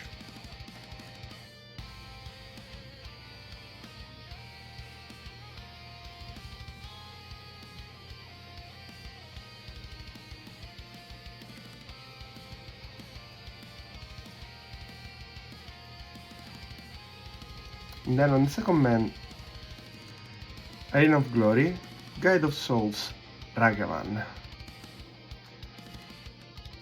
Ragavan triggers Guide of Souls.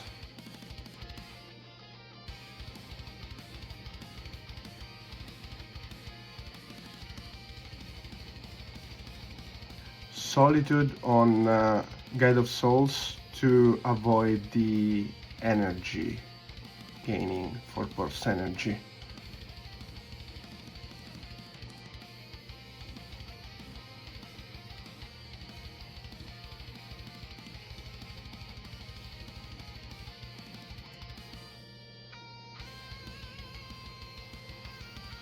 Ragavan swings again, but here's another Fatal Push.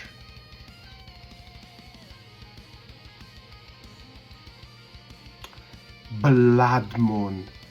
This is probably way too much to handle for Esper Blink, especially with those lands on the battlefield. There are not so many basic lands in the deck, so either Miracle and Tano can draw them, or I think this game is pretty done.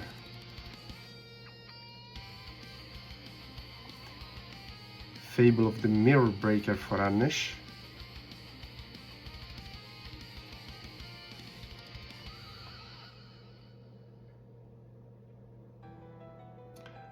Plenty of mountains on the Esper Blink side, while Boros Energy keeps going with his plan.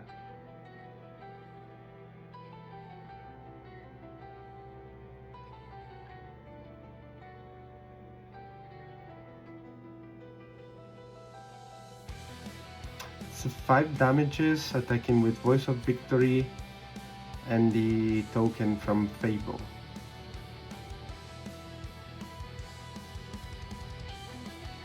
Goblin Bombardment for Boros Energy. And Ajani. The two cards basically combo together.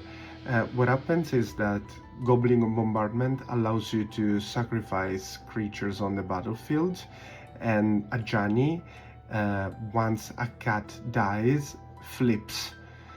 So basically all together they combo in order to flip Ajani, and then you have plenty of things to bombard your opponent with. Second game.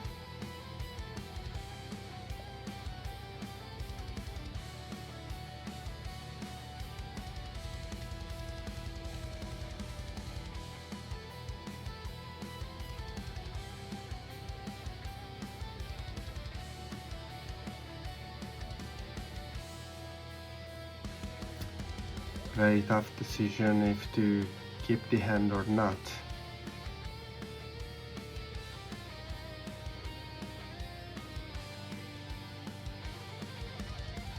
Esper blink mulligan to 6.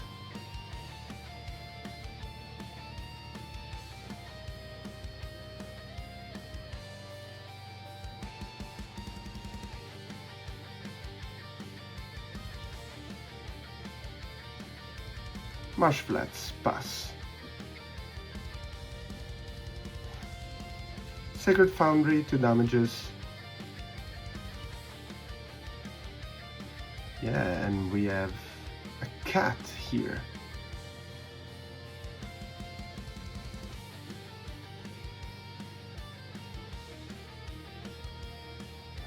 It's not the hardest card to handle, but Boros energy is full of threats. Everything has to be kinda handled.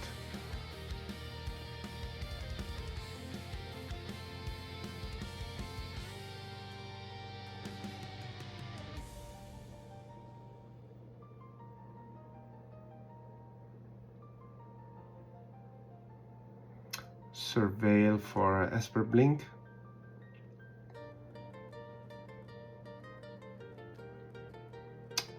Overlord to the graveyard. Esper blink is looking for lands.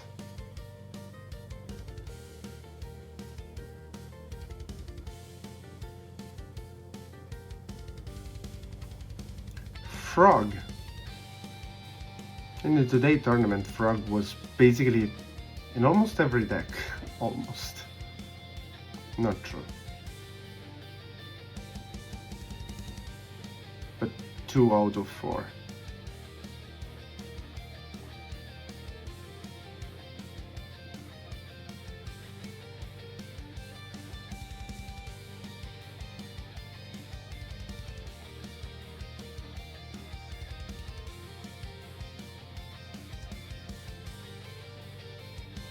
But Frog at this point is enough to hold the board and be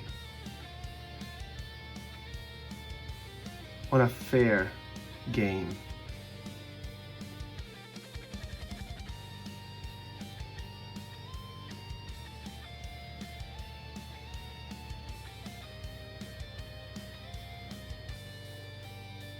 Boros Energy is probably thinking on how to kill that fucking frog because, yeah.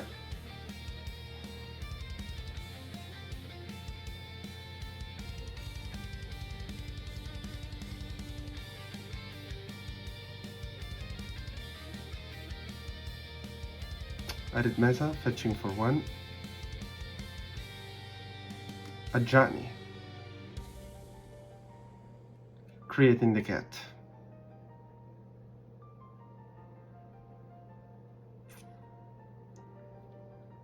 Now the board is difficult again because if one cat dies, Ajani flips and then it's hard.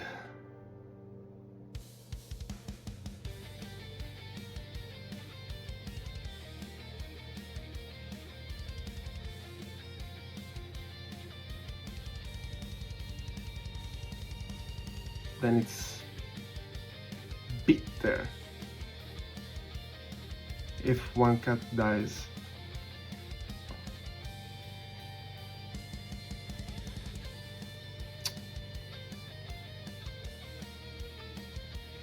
Esper blink drew the land he was looking for.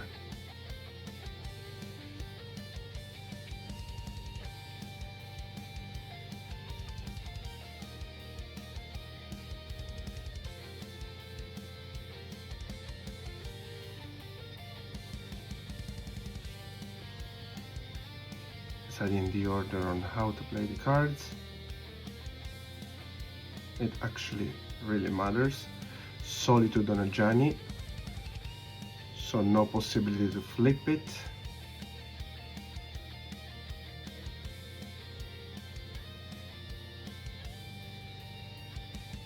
At this point, Tano plays the land, and then the Quantum Riddler, 1 card in hand, so Tano draws 2.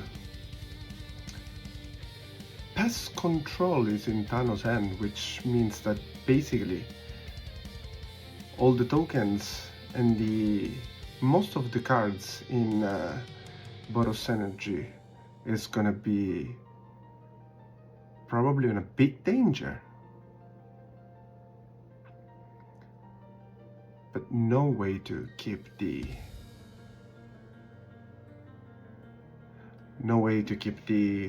Quantum Riddler on the battlefield.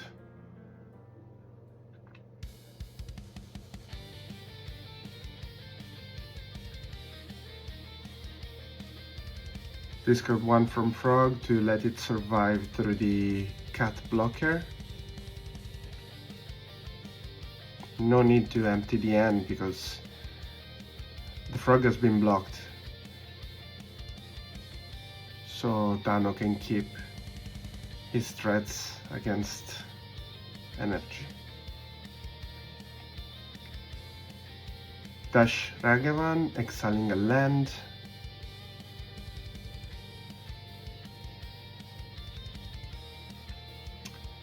Elegant Parlor, Anish Surveils. Keeping on top.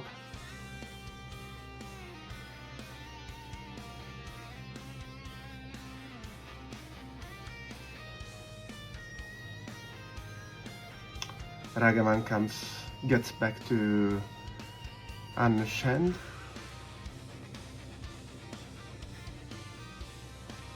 Because it has been dashed. Untap, draw.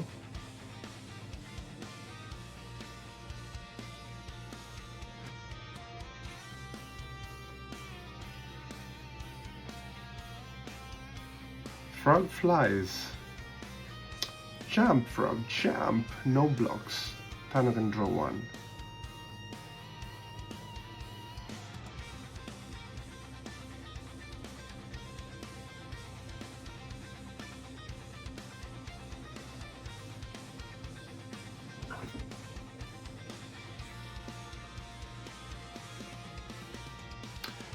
Well, Frog comes in pair.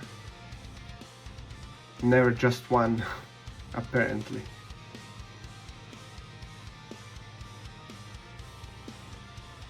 Playing hydroelectric specimen, hydroelectric specimen tapped.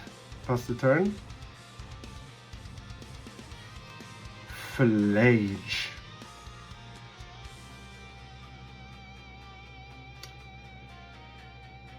Now the tough decision. Tano can let the Frog survive. But no. No, definitely the Frog dies. Arena of Glory. Dashing Ragavan.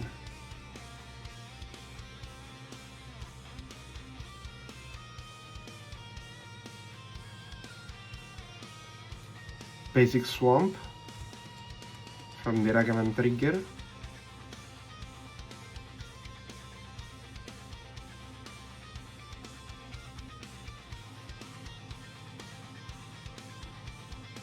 One more cat for Anish.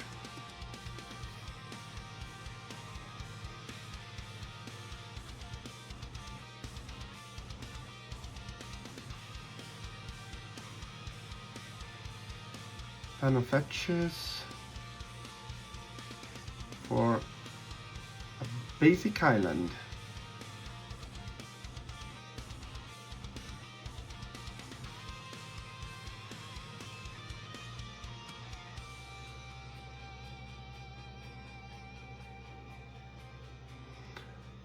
Not for a surveillance, probably because he was scared for a blood moon. Well, maybe Island was not the best card to look for, but Swamp has already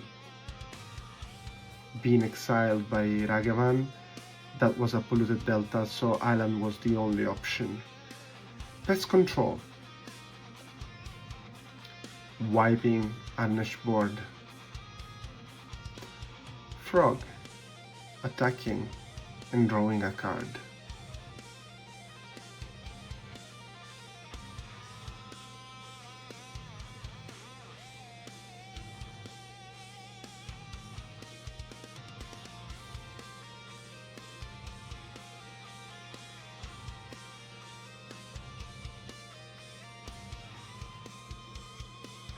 Dashing Ragavan again.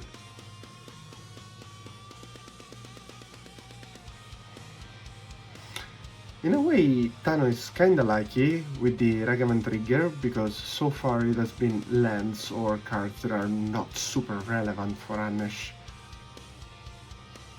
Or for Tano, and let's say that nothing super relevant has been exiled so far.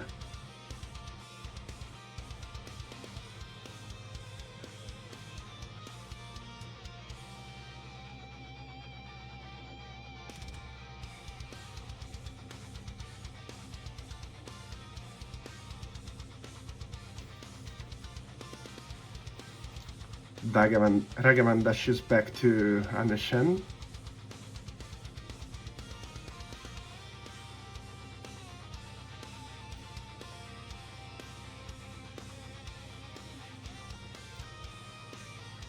Frog attacks again, drawing cards.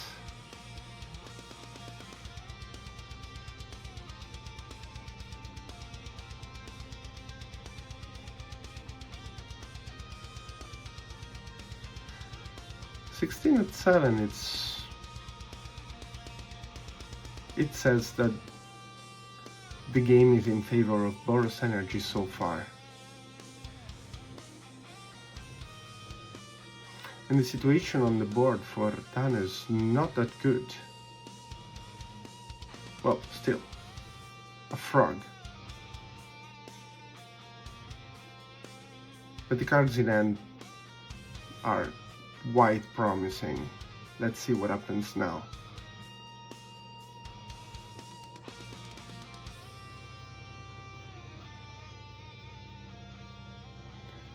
Galvanic Discharge on the frog. No energy stored for Anesh, but that was apparently enough.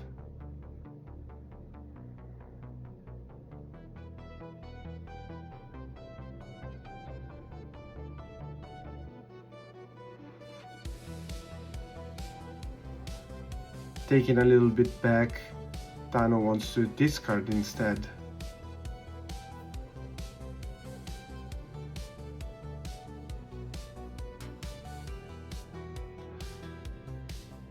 Discarding 1 for saving the frog, and Anesh decides to store the 3 energy and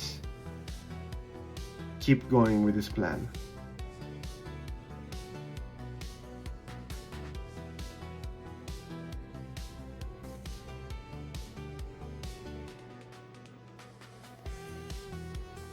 Fetching for basic planes.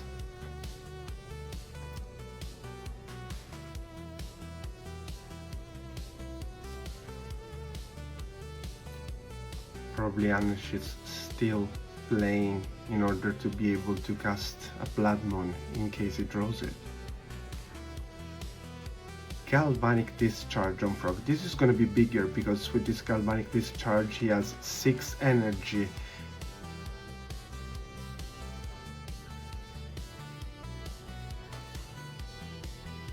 The frog has to discard before Anesh chooses the amount of energy he wants to use to kill the frog. Up to 6 at this point. But this would mean for Tano to completely empty his hand. So frog dies, 4 energies used by Anesh. Arena of Glory is exerted.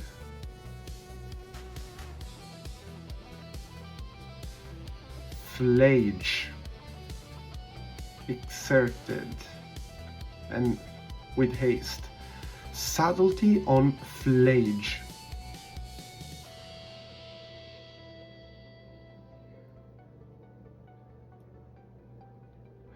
Flage on top of the library. And then a hasty Ragavan, which is not gonna beat at this point.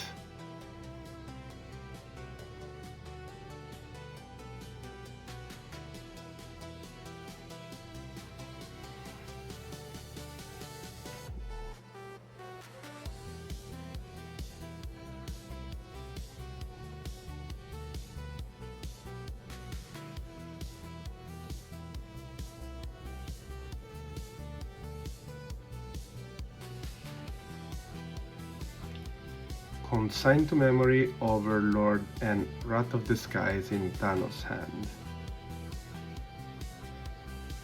Overlord impended.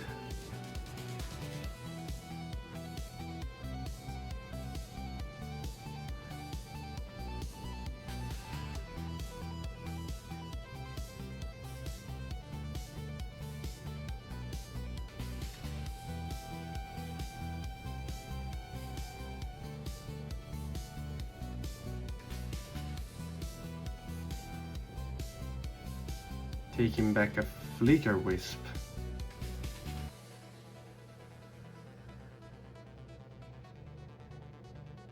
Which is always good to have if you have an impended Overlord.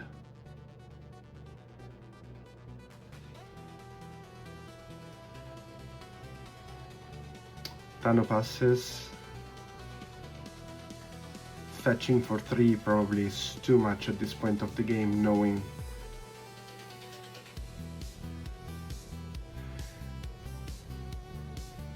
Flage has been consigned, or at least that just the 3 damages. Fetching for 1.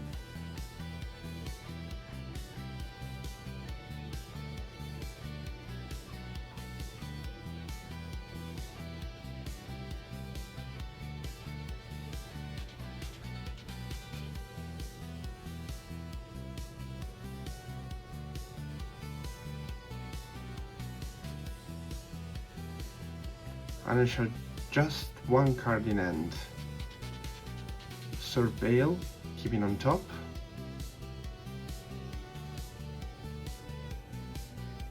It's a Solitude.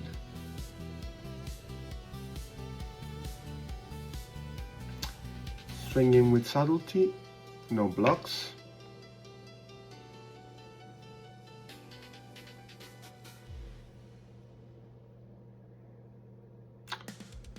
Thanos passes the turn.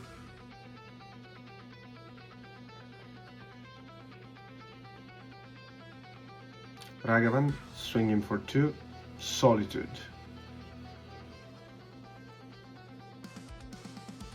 Hard-casted Solitude and Guide of Souls.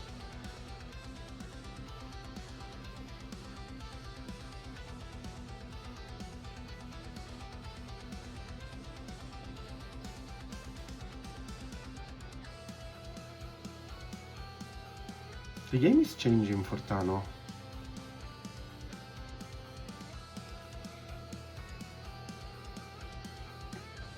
He has some card advantage, but everything can fall apart if Anish throws the right cards.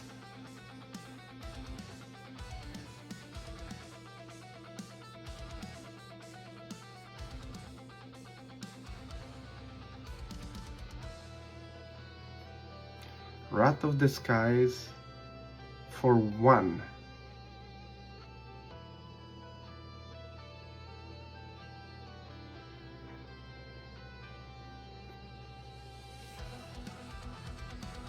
Anish is asking if Thanos is paying the 1 energy to kill the Guide of Souls or if he just did it for 0. But no, he did it for 1. 6 damages, Thanos gained 3 life, which is probably the most important, the reason why he played Wrath of the Skies that way. And then Quantum Riddler. Drawing 2 cards.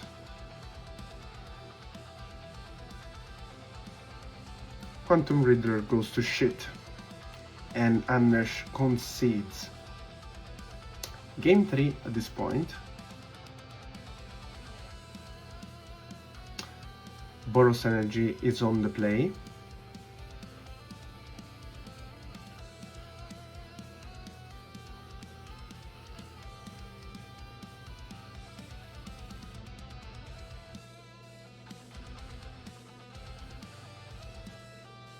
Mulligan to 6 for Tano.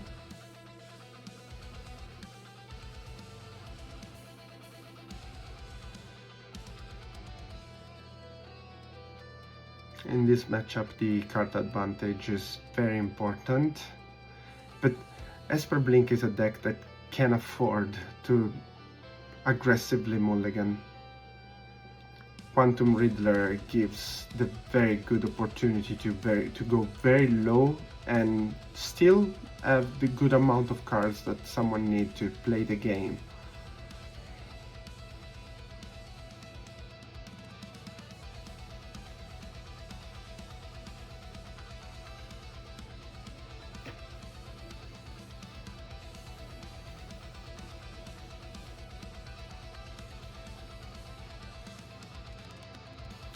Mulligan to 5. As I said, Esper Blink allows you to aggressively mulligan, but still, Boros Energy is a deck that doesn't forgive if you don't have the right start.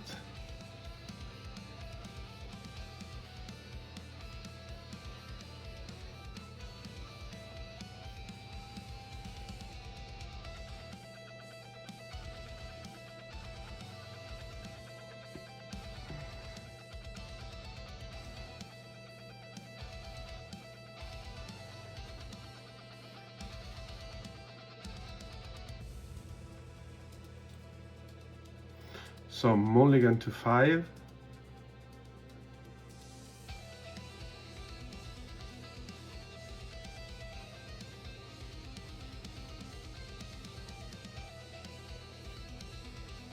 Choosing the cards to keep and putting down 2.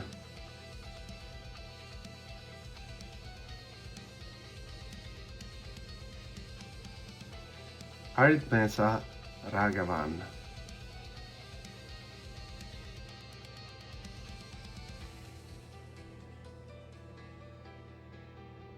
Marsh Flats.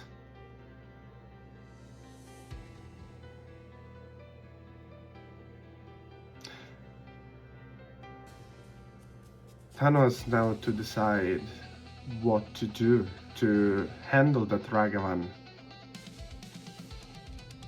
because now the card advantage is very, very important.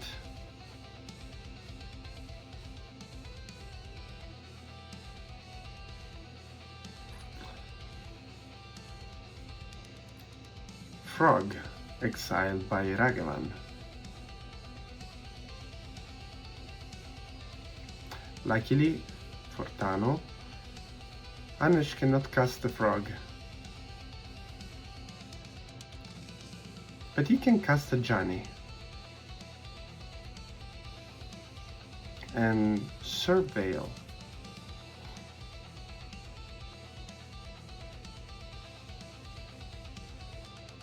Goblin Bombardment Graveyard.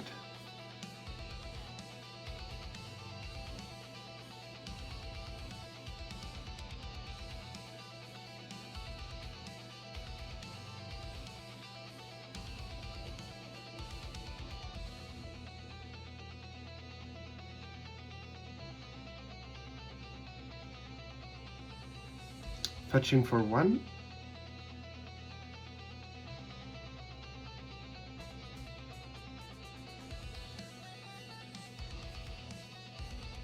Swamp. Basic swamp.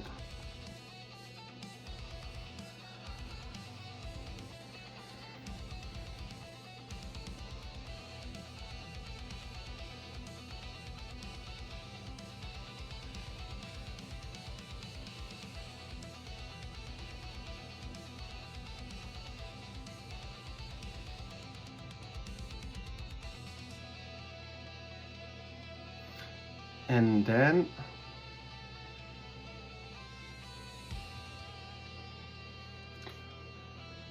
Shockland for Tano, playing Frog.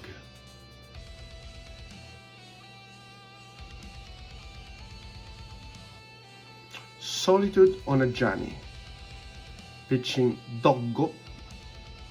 Poor Doggo.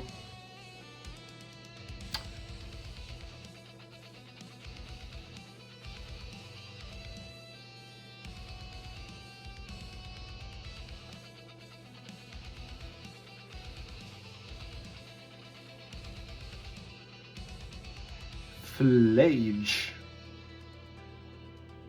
targeting Psychic Frog.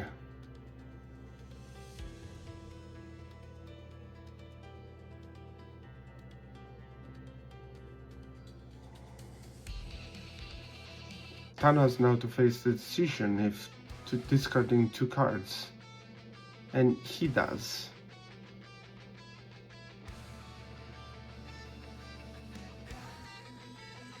Psychic Frog survives with 2 counters on it, but there's no way it can block at this point.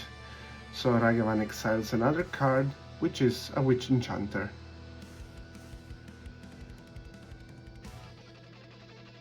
And Guide of Souls.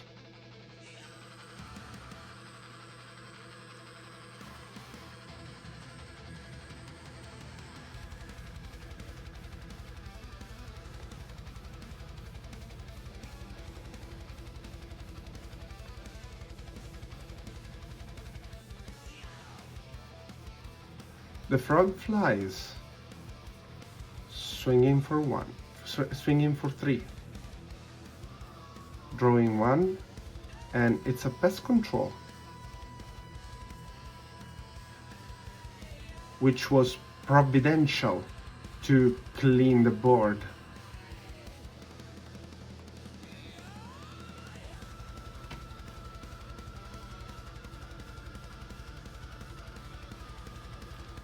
A Gianni again.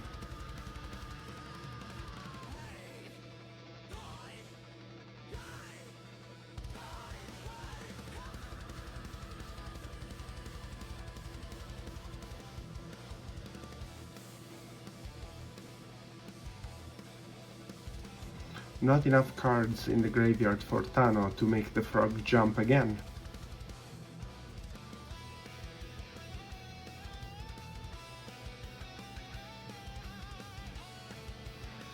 Discarding with frog, and then frog jumps.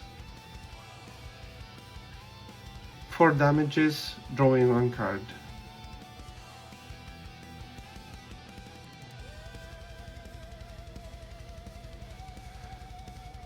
Second frog on the battlefield. Passing the turn.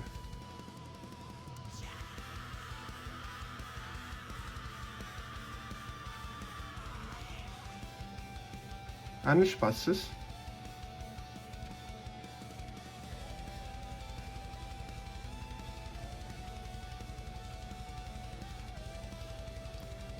Playing a land. Tana cannot attack because if he does, a Gianni flips, but Celestial Purge on the frog, on the big one.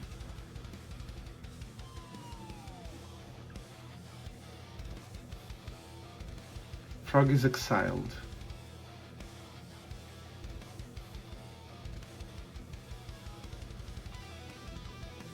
Voice of Victory. Response to that, Felia. Exuberant Shepherd.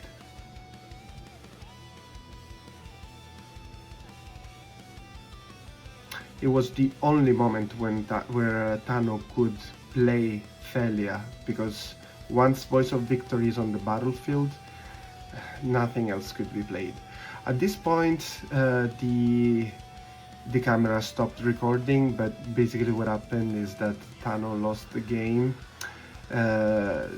He wasn't able to get back on the board. The card advantage from Anesh was way too much, and he was not able to take it back. If I recall correctly, he just drew a couple of lands and nothing more. So, no, that's how it ended. And this was the end of the tournament where Anesh won. We see you next time, guys, for the next modern tournament here in Oslo. Have a good one.